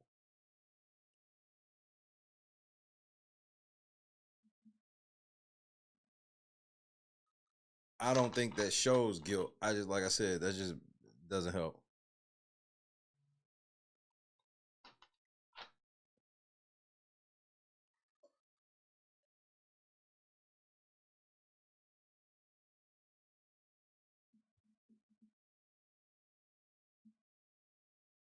So, I mean,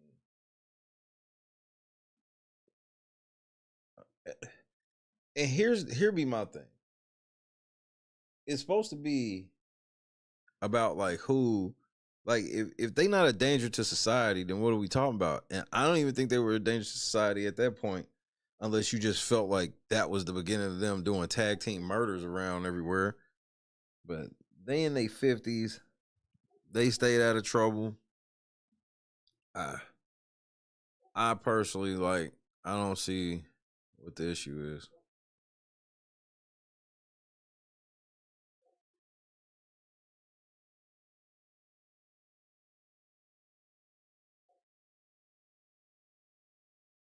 Who the fuck you think who you talking to, nigga? You talking to me? Fuck you talking to? You ain't coming this motherfucker talking to me like you some motherfucking straight up G. Nigga, you got me fucked up, bitch. You better suck my dick. Get the fuck from around me, bitch. Fuck you think you talking to? Punk ass motherfuckers. Y'all niggas better learn some manners around this motherfucker, man. Y'all niggas is so fucking tough on this fucking internet, nigga. Bitch in real life. Bitch all over the place. Bitch right now.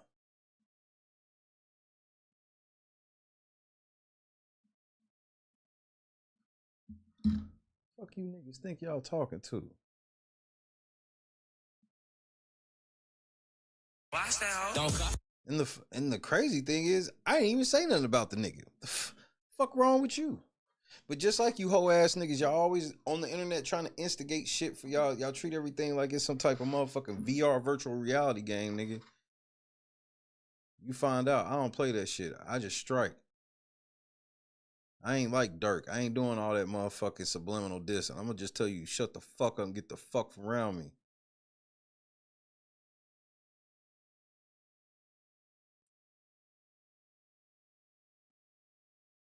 As I was saying before I was interrupted by that bitch.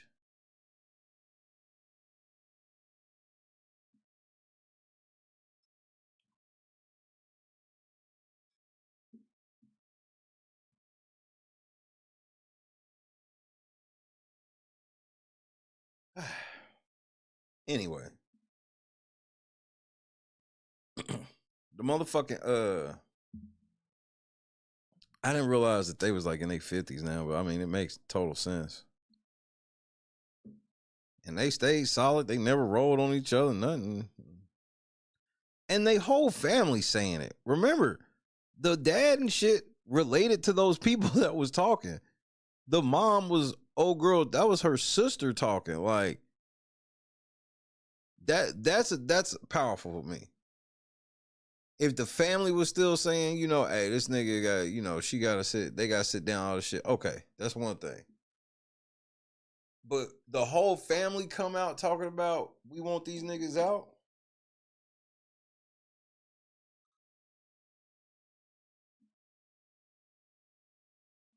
Let's see part of this shit. I do have this as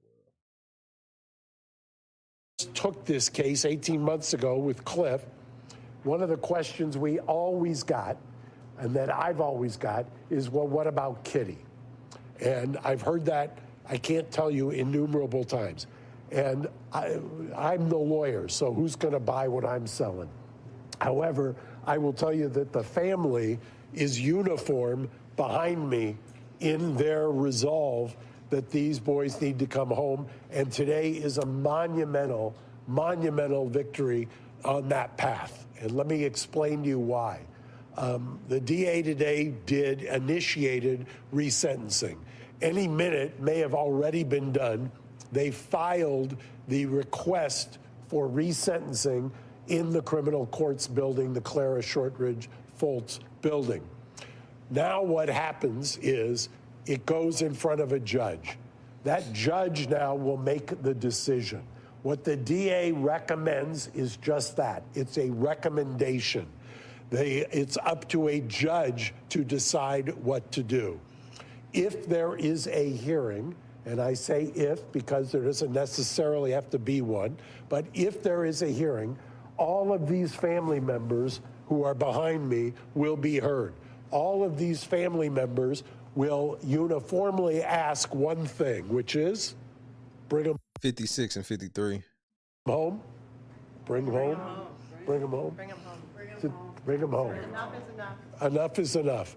That's uniform. This is the family that y'all need to practice that shit. Bring them home. Bring them home. Knows them. It's the family that believes 35 years is enough. And we anticipate, I know that there was a couple of questions, and by the way, it's much cooler in this room than it was at the DA's office. We can afford HVAC over here. The part of what we plan on doing is highlighting the work that they have done, and the boys, I call them the boys, the brothers have done. I think it resonated with the DA today, and he mentioned the fact that they had, as of 2005, no hope. The Ninth Circuit had rejected their habeas. They had no hope, and they were basically had resigned themselves to live the rest of their lives behind bars. You could go in two different directions at that point. They took a path that is not often traveled, and they have created programs. They have created green space programs. They have the love and support of an enormous family that has waited patiently for this day. I believe before Thanksgiving, they will be home. I still believe that. I believe we will have a hearing. I'm hopeful that we will have a fair hearing. I'll tell you like this. In this new social media era, had they did what they did, like maybe like 5 years ago, they would have just caught some like little manslaughter charges. They would have got them down to like a 3rd degree something. And I want to make one comment. The DA referenced today the divisions in his office. And I know that that's, there's been a lot of talk about it being political. But one of the things that they mentioned today was that there have been 300 resentencings in the course of the 3 and some odd years that this DA has been in office. 300 young men and women have been resentenced, including 28 people for murder. Only 4 have reoffended. Those 4 were technical violations. Literally, were not violent acts. That's an amazing statistic and speaks to redemption and speaks to some of the work that this current DA is doing that has been made a caricature in the media. And I would just say that if you're going to warehouse people, one of the things that Eric and Lyle have done, and I've been down there, Brian can speak to this as well, who's been down there with me, they have created this wonderful green space program that's based on a Norwegian model. Still doing his thing, number 5. Which assumes that eventually people are going to be released back into the community. It assumes that rather than release them back in the community to reoffend, let's release them back in the community so they can get acclimated in the community. And in their C files, which is what the DA has been waiting for and what they reviewed today and why they recommended resentencing, in their C files were letters by high-ranking correctional officers, something I've never seen in 40 years, who said, I would not only recommend that Lyle or Eric be resentenced, I would also welcome them as a neighbor in my neighborhood. I've never... What the fuck? ...seen that before. And I think that speaks volume to the idea of redemption. It speaks volumes to the idea of what the kind of good work they're doing. And I think also, if you're going to talk about victims' rights, here are all the victims right here, both sides of the family. They've flown in from all over the country on how much notice? What did I give you? 6 hours. 6 hours. 6 hours notice. They dropped everything. They left work. They canceled appointments to come here in a show of force because enough's enough. Enough's enough. They want them to come home. I've become enamored with Joan, and it's an amazing testament to her ability to forgive, for her ability to see the goodness in these young men, and we're just very, very hopeful that we get them released. I said it the other day when we were all at the criminal courts building, nothing would make me more happy than to celebrate Thanksgiving with them, with Joan, and have them out. And I bet you would love that clout on Thanksgiving, my nigga. Let's not play dumb, nigga. You get the Menendez, bro. Stop acting like you getting the Menendez brothers off is just some nice shit that you doing, and nothing comes. Stop.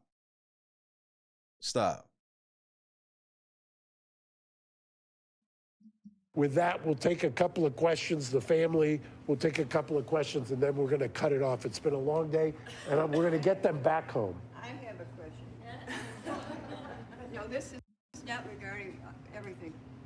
But several months ago, Judge Ryan requested from his people why there was no evidence disposed in the trial. In the second trial, there was none allowed. He wants to know why. is that not even a question anymore? No, that's still a question. It's a great question. God. Because what Joan is asking is, on the request that he issued in response to the habeas, which is separate from the resentencing, I take one issue with the DA who said it's still a murder. Remember, back in 1994, and I've mentioned this before, and anybody will listen, I actually tried a battered woman's case, a woman named Yoshi Kale, in 1994. I used the battered woman's defense. Ultimately, we got her a manslaughter, and she was sentenced to probation. It was a long slog. In 1994, with these young men, it was ruled that because they were children, that would not come into evidence. That was, and the DA in the first trial argued men can't be raped. They don't have the equipment. The 90s were a wild ass time, my nigga. That was where we were then. We are at a different place now. That is the habeas question. For the resentencing question. Yeah, I watched the whole thing about the Menudo thing. That shit was insane.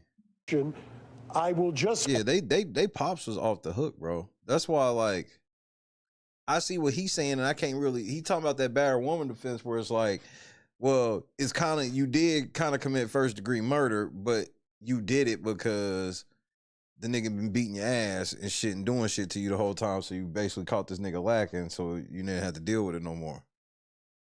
And for lack of better terms, that is what happened with them. Quote what the resentencing DAs said, that in all the time they have reviewed C files, they've never seen a more exemplary background while in custody than these two young men. Thank you. It's bothered me for so long because I read it and I couldn't believe it, and then nothing ever happened.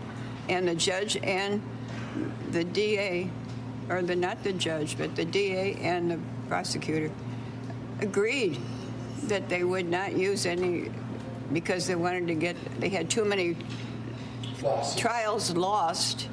Right. And they needed to pick Menendez up. Well, for those who don't know, you had a judge at the time, and he's still alive, so I'm not saying anything bad about somebody who's not alive, but that judge... Hey, yeah, because I'm about to say fuck that nigga, so just so y'all know, he is still alive, so I ain't saying fuck a dead nigga. Himself had lost a highly publicized case of a young man when he was a DA. You can look it up. It was called Ricky Kyle. He then presided over the Rodney King case, and we all know what happened in the Rodney King case. That Jigga Kelly not guilty. Was an acquittal. He then presided over the first Menendez case. That was a hung jury. And then 8 days before evidence started in trial number 2, the rules changed because, a cynic might say, because OJ was acquitted. And I'll take a couple of questions and then, yes. Just, okay, so I know he said, all right, it's now murder. So were they found guilty of murder with a special enhancement? And so he's basically taking that special enhancement away. So now it's murder, and is that why it's now 50 years to life as opposed to life without the possibility of parole? And what are the two resentencing laws that he's using here? So under California law, once he initiates the resentencing, you then have the ability, specifically for a crime before 1990, to have that sentence recalled, to have the special circumstances. What the DA is saying is, we're going to remove the special circumstance. A special circumstance is what prohibits them from getting life, a straight life, which would make them eligible for parole. That right now, in my humble opinion, is the top. That's the ceiling. The judge, after a hearing, could recall that murder conviction, could sentence them to a lesser included, which is a voluntary manslaughter. If you negate the malice, that would make it, and the way you negate the malice is through imperfect self-defense. Manslaughter, they could get time served. These niggas might not even get parole, nigga. I was right about the manslaughter shit then. Where it's like, yeah, like, if they going back to the shit, it's like, yeah, they might be able to get a manslaughter shit because they daddy wasn't shit.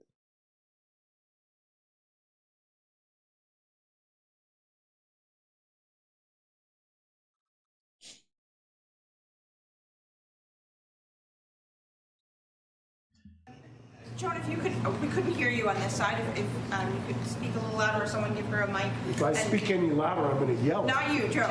Okay. Joan, and the second question is, do the brothers know that have you spoken to them today? Have they been gotten word of what the DA has put on the table? I believe that they have gotten word. I believe that they are 100% on board with what we're doing. I don't know why they wouldn't.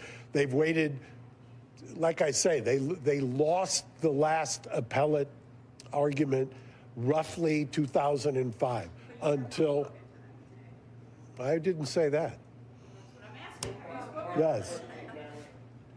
I don't talk about attorney-client. Mark, with this renewed hope that the brothers will be released, have you as a family talked about where they will go? Will they live with one of you? How will you reacclimate them, assuming the judge goes along with this and the parole board agrees? What are the plans? What hopes do you have for them?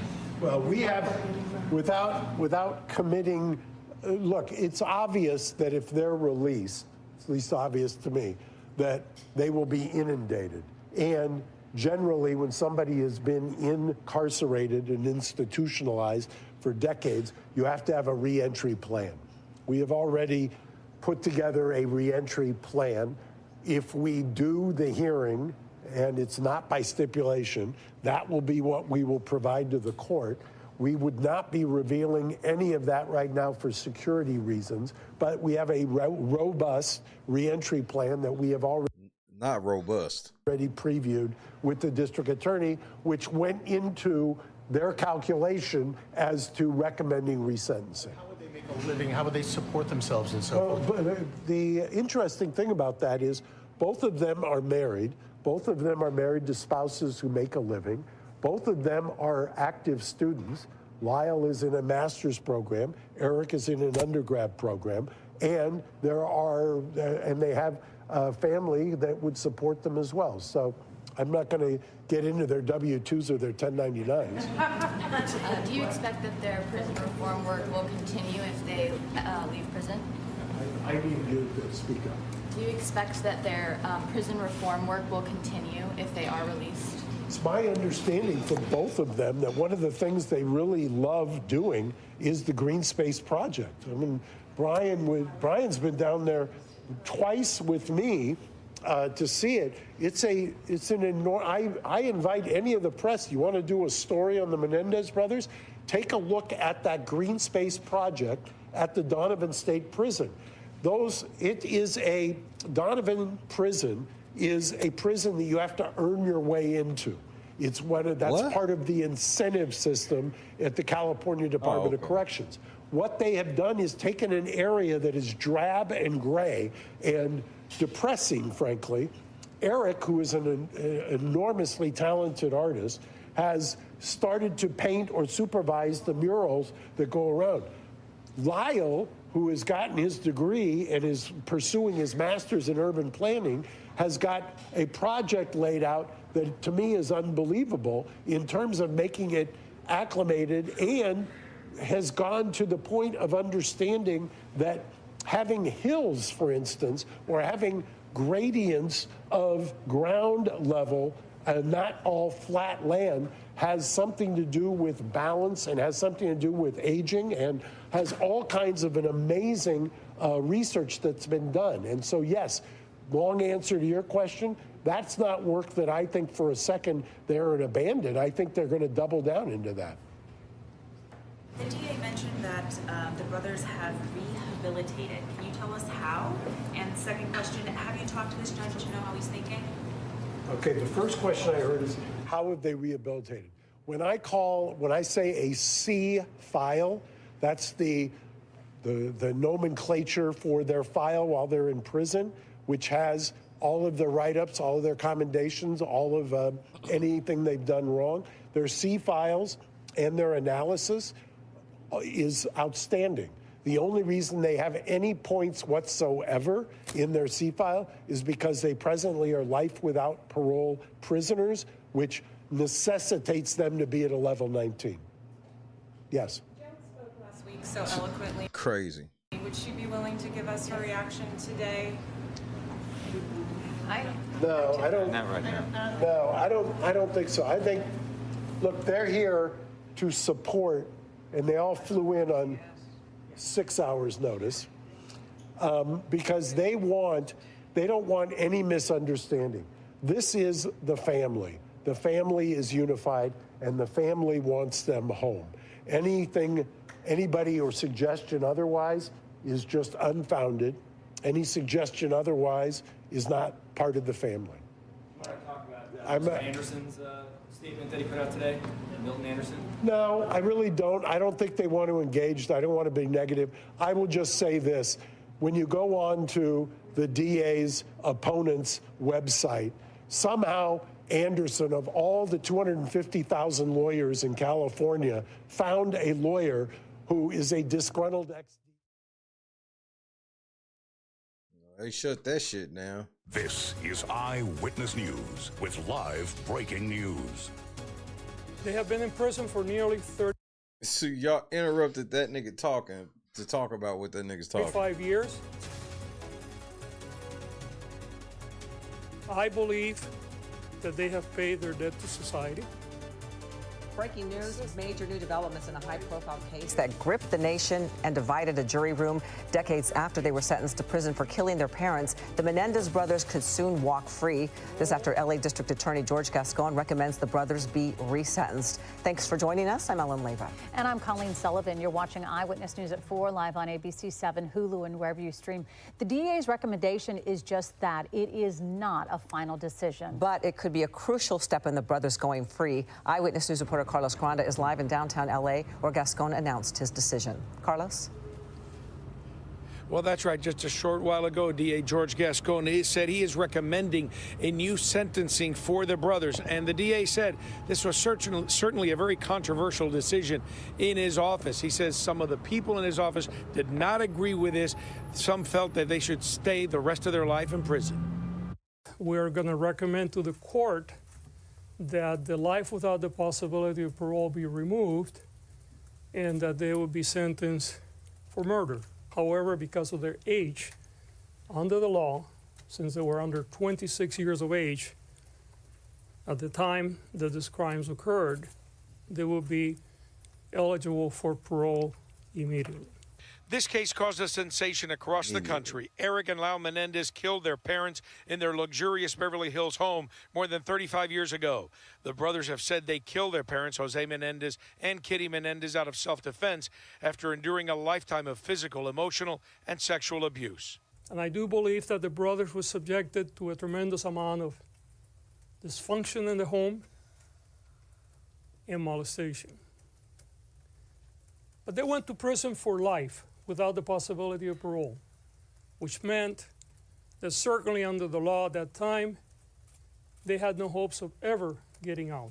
Legal experts say the case would now need to go back to the same court where they were tried. A new judge would have to examine the evidence. That judge would have a hearing and would need to make a decision. It would be based upon the law, but now you've got both the prosecution and the defense asking for the same thing, so it's very likely that they could order a resentencing of them on manslaughter. And how long could all of this take? Well, George Gascon says he's really not sure. It could take weeks, maybe even months. It depends on the judge. He says he plans to file the paperwork for the petition of resentencing tomorrow, but that's just, again, paperwork. There's no court hearing yet set for any scheduled hearing.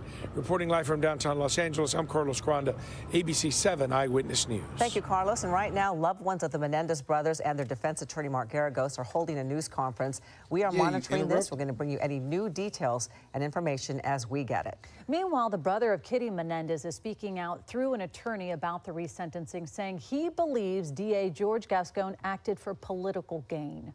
There was no legitimate legal reason for him to have made this decision, and a decision as serious as this in a case that was as gruesome as this particular murder. It just really is offensive that he is doing something less than 2 weeks before.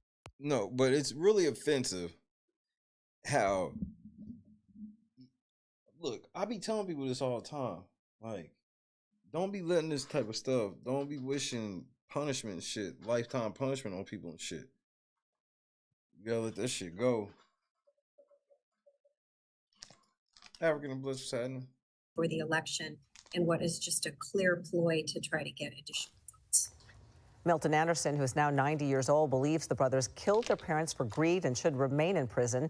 He claims Gascon has ignored his rights and refused to meet with him or to inform him of any decisions. Anderson's attorney says that he has filed a document stating his concerns with the court. The DA's office responded to Anderson's claim, saying that he was invited to join a meeting with the Menendez family. John Luna in the cut one time. Let's break out the motherfucking Methuselahs. Appreciate it, cousin. And the attorneys, or to meet separately, and that he declined the offer. Stay with Eyewitness News for continuing coverage of the DA's announcement recommending resentencing of the Menendez brothers. We will bring you any updates as they happen here on air and online. And new at 4 o'clock, just into our newsroom, police say they have arrested a sexual battery and attempted kidnapping suspects. Not an attempted kidnapping.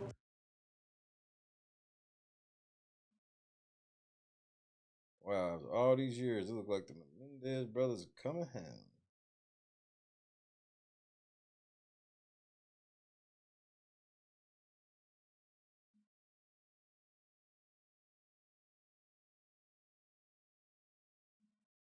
They could do all the extra jail work and groups and whatnot.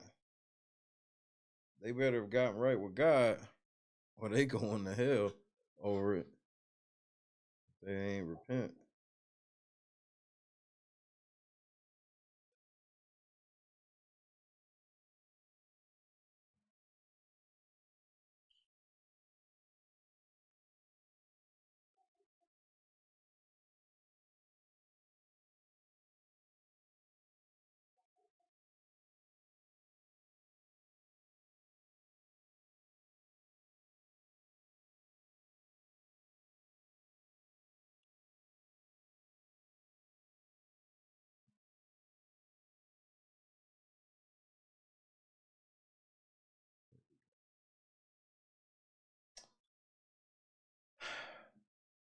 Interesting evening.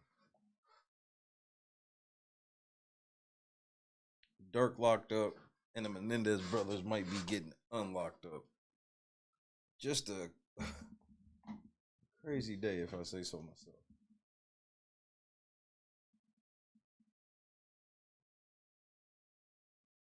They gonna be, especially if the charges get dialed back, they gonna be rich as fuck.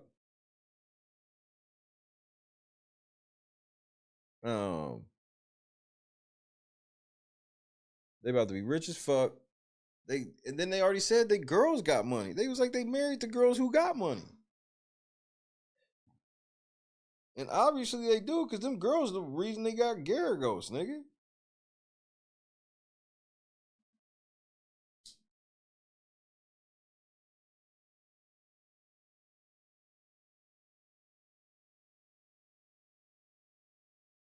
Good night, Victoria. You have a great weekend as well. For sure, though.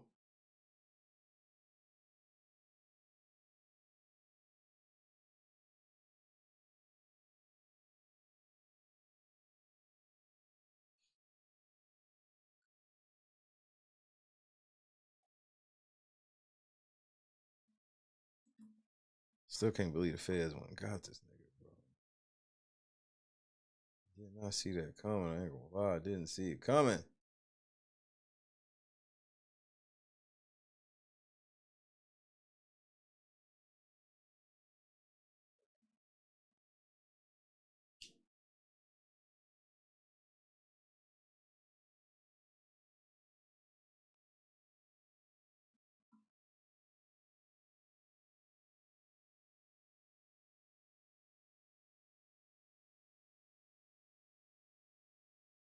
Oh no, I did not.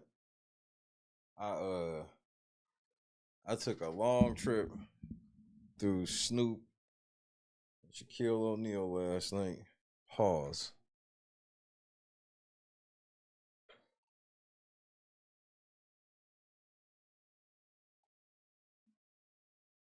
Bro, that shit. I'm sitting here seeing that this mistrial getting ready to happen and all this shit. Because the mistrial's about to happen. They taking too long and everything.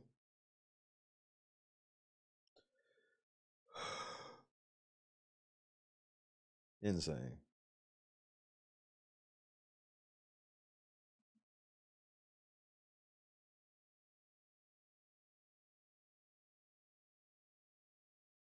Wait, what is this? As all of you guys who still somehow support the Tates. Oh yeah, I want to see this. It was called Tristan Tate Won't Stop Lying. It's short enough. I ain't staying long tonight. Actually gotta go after this blunt. Got some shit I gotta take care of tomorrow.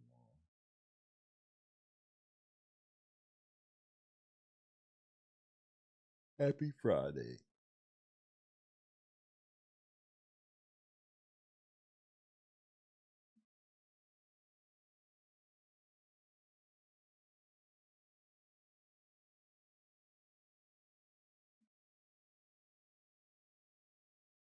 I mean, all of these motherfucking scammers done got it in the last 10 months. Like, cause bro, this is just like a bad year for everybody. It's just like, if you really into some shit, you really got it this year. This year was like a setback year. Like even if it didn't hit you, which is thank God, you know somebody near you it hit.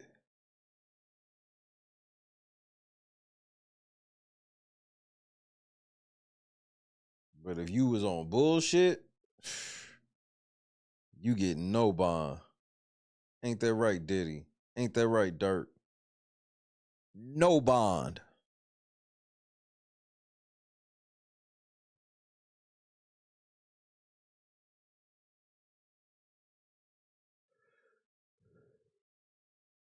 What the fuck is that hair, my nigga? Like, what?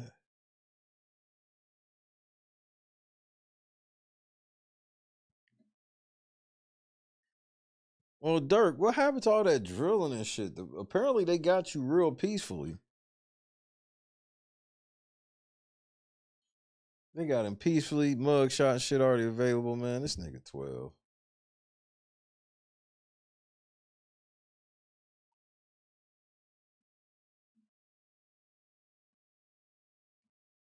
If there are plea deals, it'll be after the election. I believe it. I believe all these motherfuckers is gonna run. Again, I'm not surprised. Like, even the nigga that is in charge of this shit with the Menendez brothers, they said it's an election year for him, and you can hear it in his voice. He sound like one of their mouthpieces. Where I get, like, if people that want them niggas to stay in jail, I understand where they coming from. They feel like that nigga's taking it a step too far with some of his language on it. Cool, you can have that.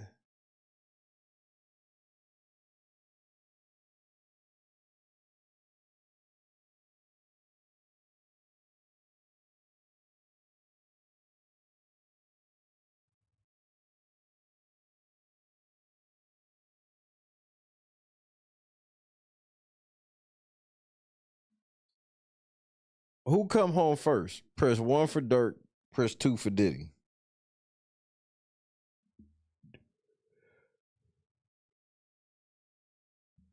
Diddy allegedly got some bodies. He's allegedly done murder for hire, but he ain't got that charge, nigga.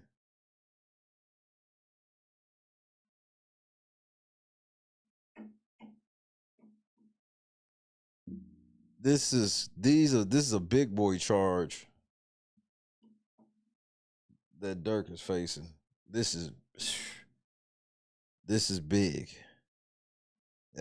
Murder for hire is the same thing as murder. That's a body.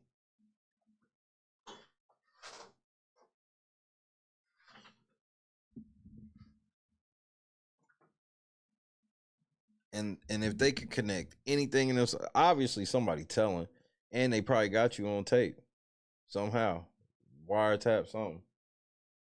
That's if you ain't the police again, and they're gonna be like, oh, Durk somehow beat it, and it's gonna obviously he told on everybody. He 22 Jump Street. But now this is the fork in the road. If he lay down, then maybe he ain't 22 Jump Street. Or maybe that's what he's supposed to do. He got to go to prison. Do a little prison bid. Build street cred.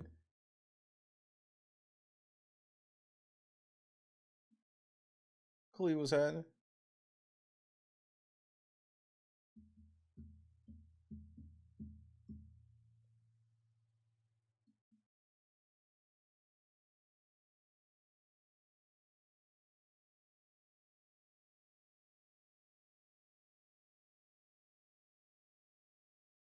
Damn, man. That's what's supposed to be done.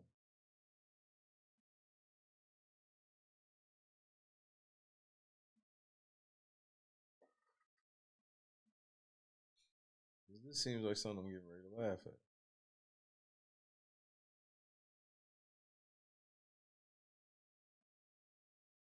Wait, what?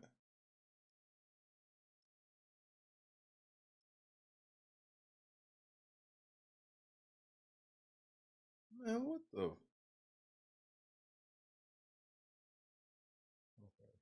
I don't know what just happened, but it fixed itself. Oh, Twilight Zone.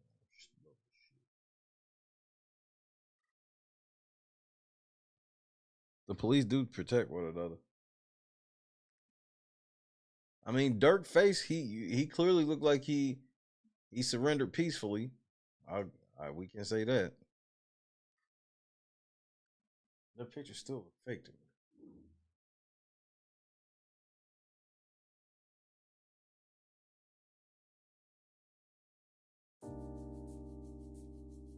Tristan Tate is humiliating himself again with embarrassing lies.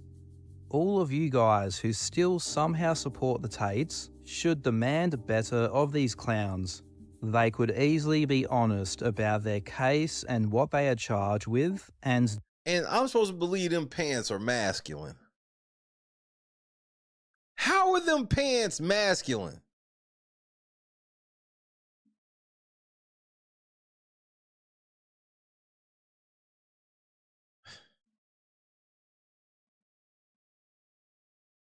Is this camera on me? Yes, it's on. That's stupid. Use your common sense. declare that they are innocent. But instead, they non-stop Where I come from, you would get roasted for wearing butt huggers, nigga. lie to their audience about their case and their charges. It is absolutely fair to take this as an admission of guilt. At a recent court hearing, some reporters asked Tristan some questions, and he jumped at the opportunity. Exactly. This nigga, thank you. Thank you, number 5. Thank you, Scott. Jacket cut above the ass to show off them leggings. And look at that dainty ass bottle of Pepsi, can of Pepsi, man. Nigga, let me go get a real Pepsi, man. These niggas got these whole ass 100-calorie bottles, and they ain't got no calories in them at all.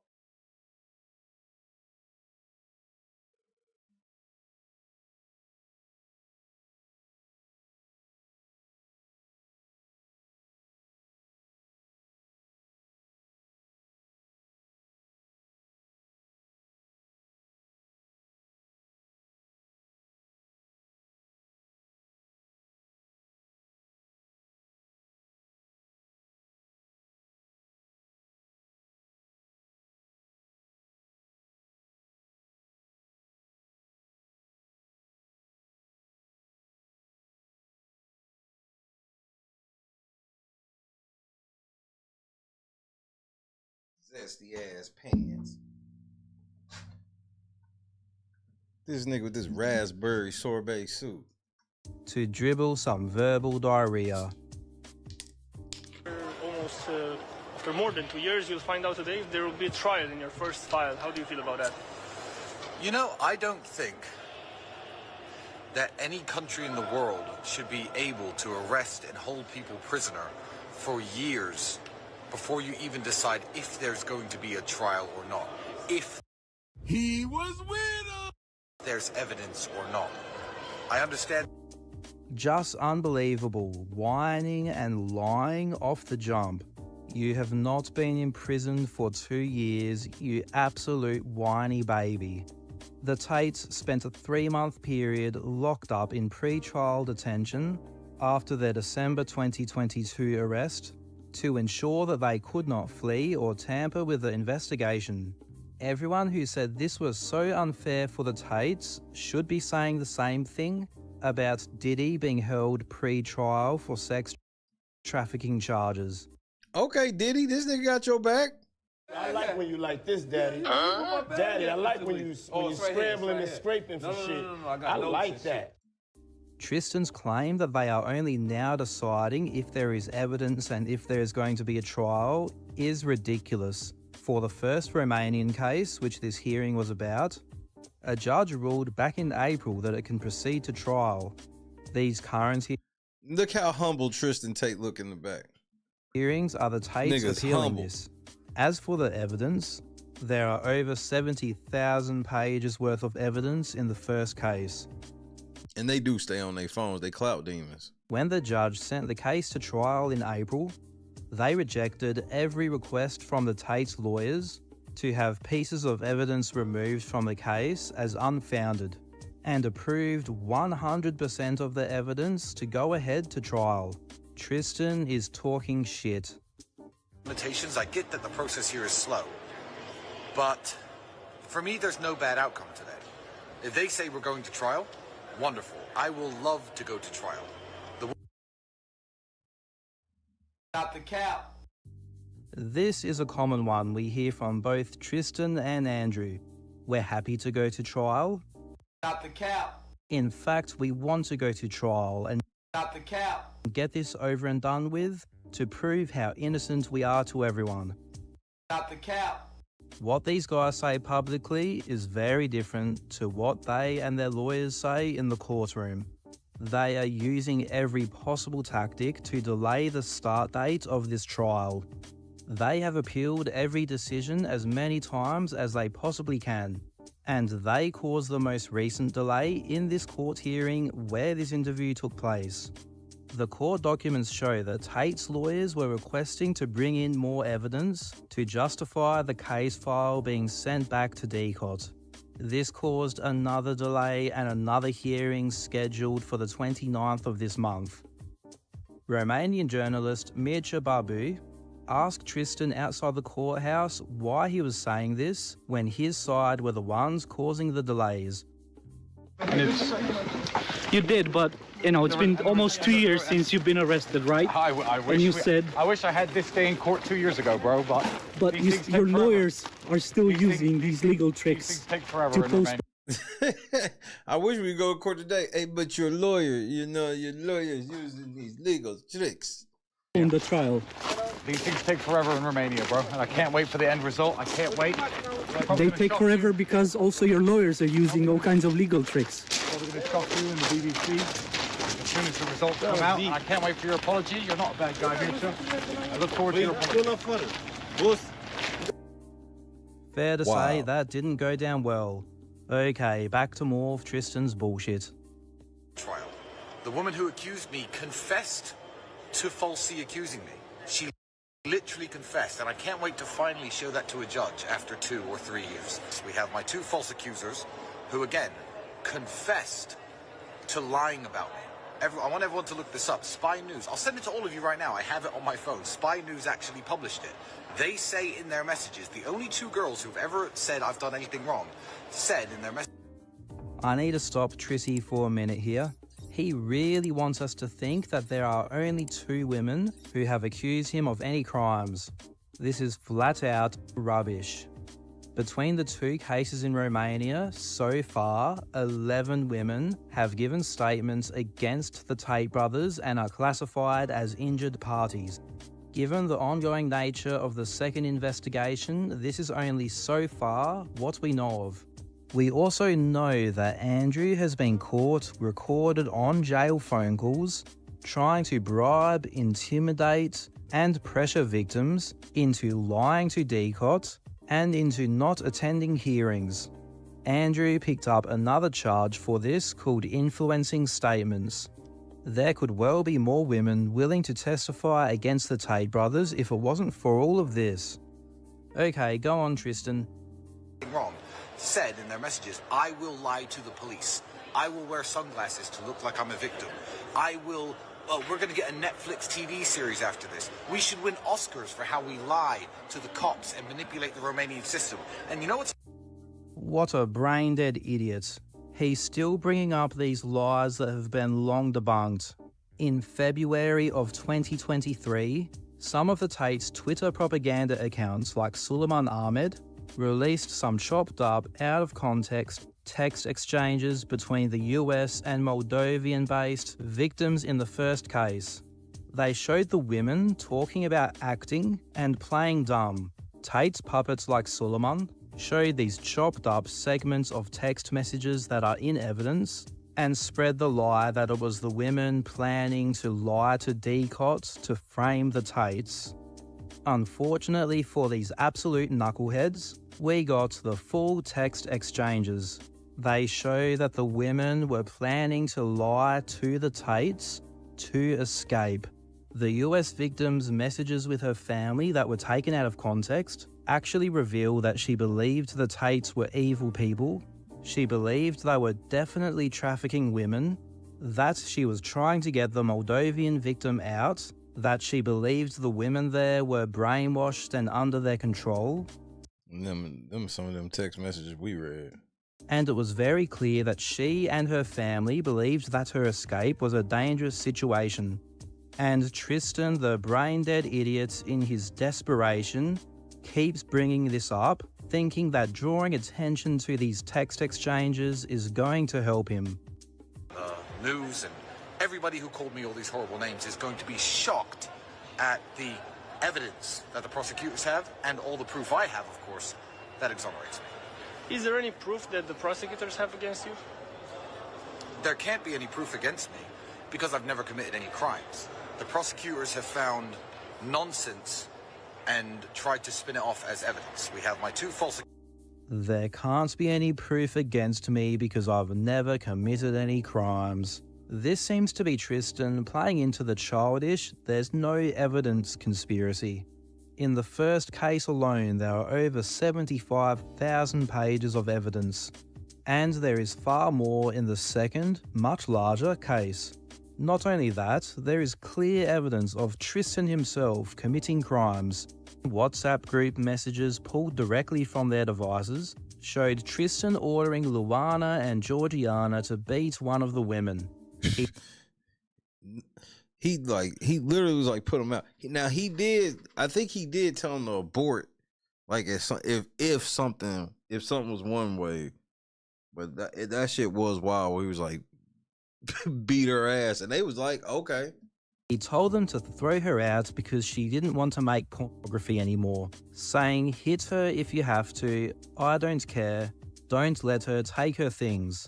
And throw her out with nothing. Georgiana, you've seen me do this 10 times. Georgiana then did assault the woman.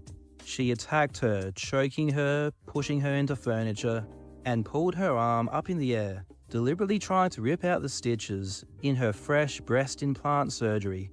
Tristan got a charge of inciting violence for this incident, and Georgiana got a charge of her own for the assault. Unfortunately for Tristan, there is devastating evidence of him committing crimes. Astronomical. These two people have no respect for the Romanian system. They have no respect for this country. They will never even come back to this country. Why is this nigga real? The nigga behind him want to be on TV so bad. You think if it's a trial, this woman from Miami who was here for 5 days is going to fly back here and lie in front of a Romanian judge? Absolutely not. If there is a trial, you think these people are even going to show up? Never, ever. I would bet my life on it.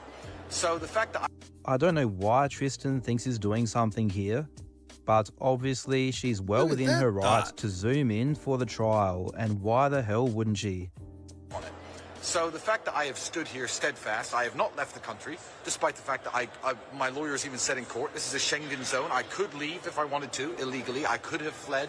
I have stayed here because Romania is my home, it's my country. I've shown nothing but respect for it.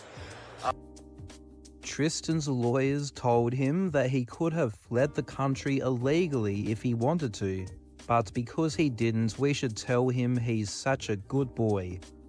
The Tate brothers are absolute embarrassments.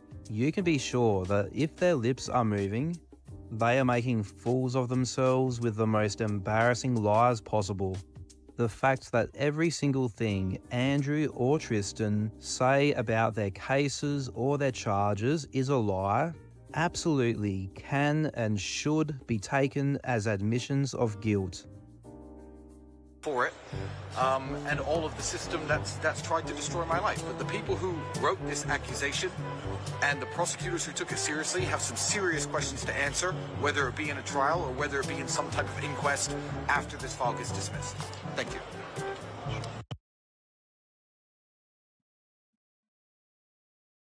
He was with us.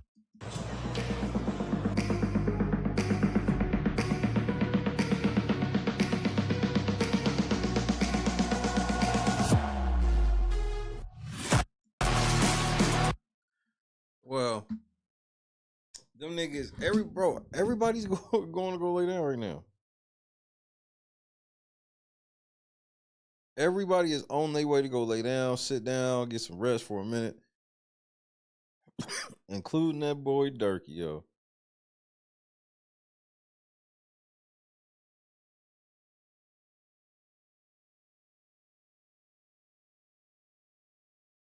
Tristan Tate, these niggas sitting here doing everything they can in the stall court.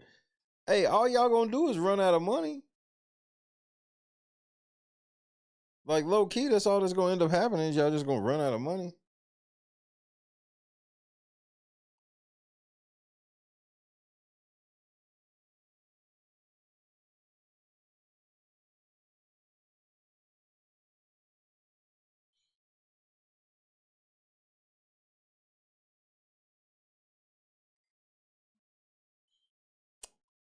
What time is it? Almost 4 o'clock on the East Coast. He has the profile of a scared. Also, man, I really think they're gonna be able to buy their way out of this. They got some bread. They got a little bit, but they ain't got ball for government bread. Like, we gonna see. Now, understand, if they beat this shit, they are going to become borderline invincible. And they gonna let it be known. But man, it's so much shit. I don't see that happening. I don't see them getting off. I just don't see them doing it. It's just this has reached the level of what I would consider insurmountable. But hey, I've been wrong before.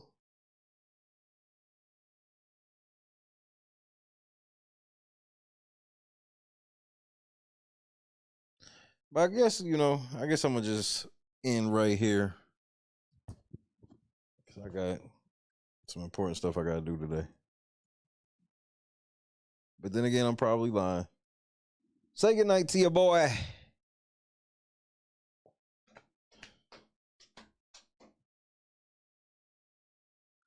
Made it 3 hours. I didn't even think I would make it 3. But we made it 3, so that's what's up right there.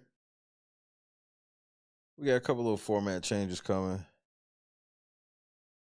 About to stimulate the economy. Trending, Carefree, Scott Johnson, Janice, shout out to Bob. African and Blessed, Javon Barksdale, Clee, Rule Number 5, Big, Lennox.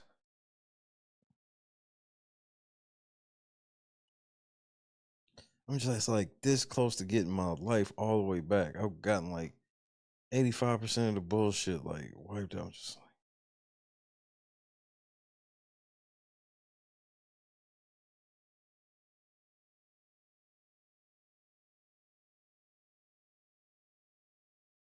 Joy, Amber.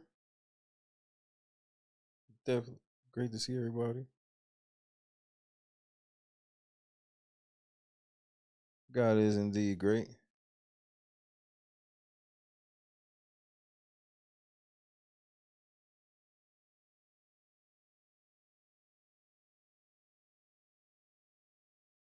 I'm going to have a great evening and hopefully even better day.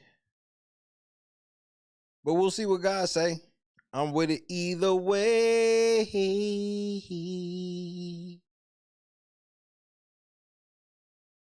Oh man.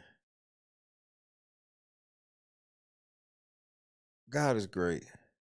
And I almost forgot. A sniper's dream, 100 megabytes of memory.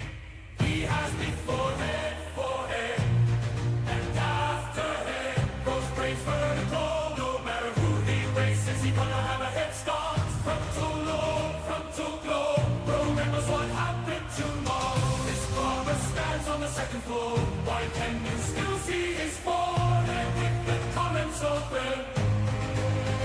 Shut it!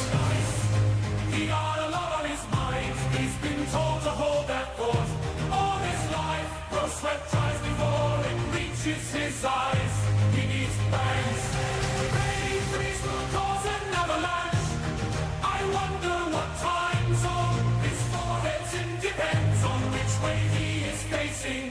Bro starts every sentence with I know. His hairline went from landscape to portrait noise. Ending the previous reel. Imaginations in 4K Ultra HD. If you drew an H on his forehead, Colby would survive. His forehead says 6'5", but his eyes say 5'9". The most epic heroic song of all time. Bro's forehead has a national anthem. Bro knew this would happen. Shut it!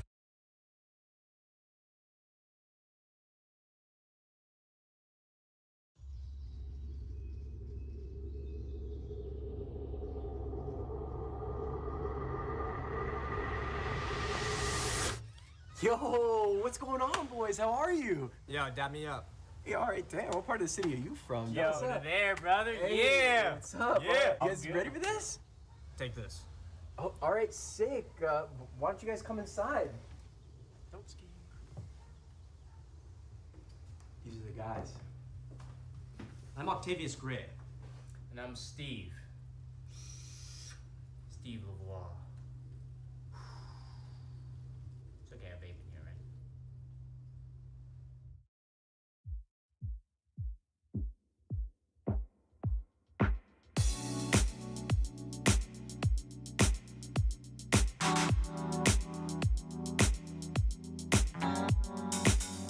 Set the mood right. Pick you up, baby, I'm looking so fly. Sunset rooftop, yeah, that's nice, right? Hop in a G-Class, I know you need that. Heart racing fast like the speed of light. Is this attraction? Big, you ain't Or is shit. it the moonlight? You want satisfaction, but only for one night. This could be real love, but you've been broken, and I just want you to see what I can be for you. What I can be for you. What I can be for you. What I can be for you. What I can be for you. You've got me wrapped up in your love. Finding you is like a treasure. Making my heart feel this way, yeah, yeah. And I'll treat you so damn special. What you did, who you were with, I don't care about those days. When I'm with you, I won't complain. Share your success and heartbreaks. Yeah, you know I stay by your side. Never leave you dissatisfied. But I need you to let me know. Is this attraction? Or is it the moonlight? You want satisfaction, but only for one night. This could be real love, but you've been broken, and I just want you to see. I'm losing my motherfucking mind, man. What I can be for you. What I can be for you. What I can be for you. What I can be for you. What I can be for you. Baby girl, it's just one night. Yeah, baby girl, it's just one night. Oh, yeah, it's just one night. Yeah, baby girl, it's just night. Yeah, girl, it's just one night. Yeah, baby girl, it's just one night. Oh, yeah, it's just one night. Yeah, baby girl, it's just one night.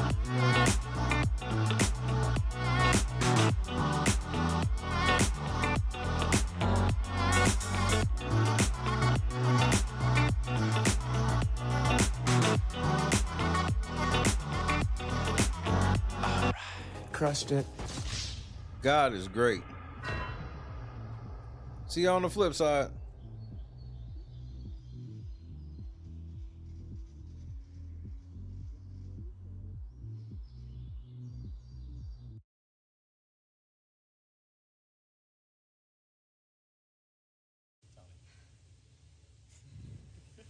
Guys, I gotta go. You got it, I don't want Jess. to hurt myself. You got a pee? It's all right. No, You you got it, gotta Jess. go. You gotta go, girl. Let go. I don't even want to fall. Turn to the side. You're okay. You Just good. land right on that booty, girl. Just put your legs out Turn and to the pull side. on your booty. Jess, you're amazing. You got it. You got it. You got it. Turn to the side. Just let go and turn. Like you're laying in bed. Yep. Like you're jumping onto your bed on your side. Just let go, turn to the side. Shut your eyes. You got it, my love. Just turn to the side. You're okay. Alpha. I've never even heard of him. I'm petty.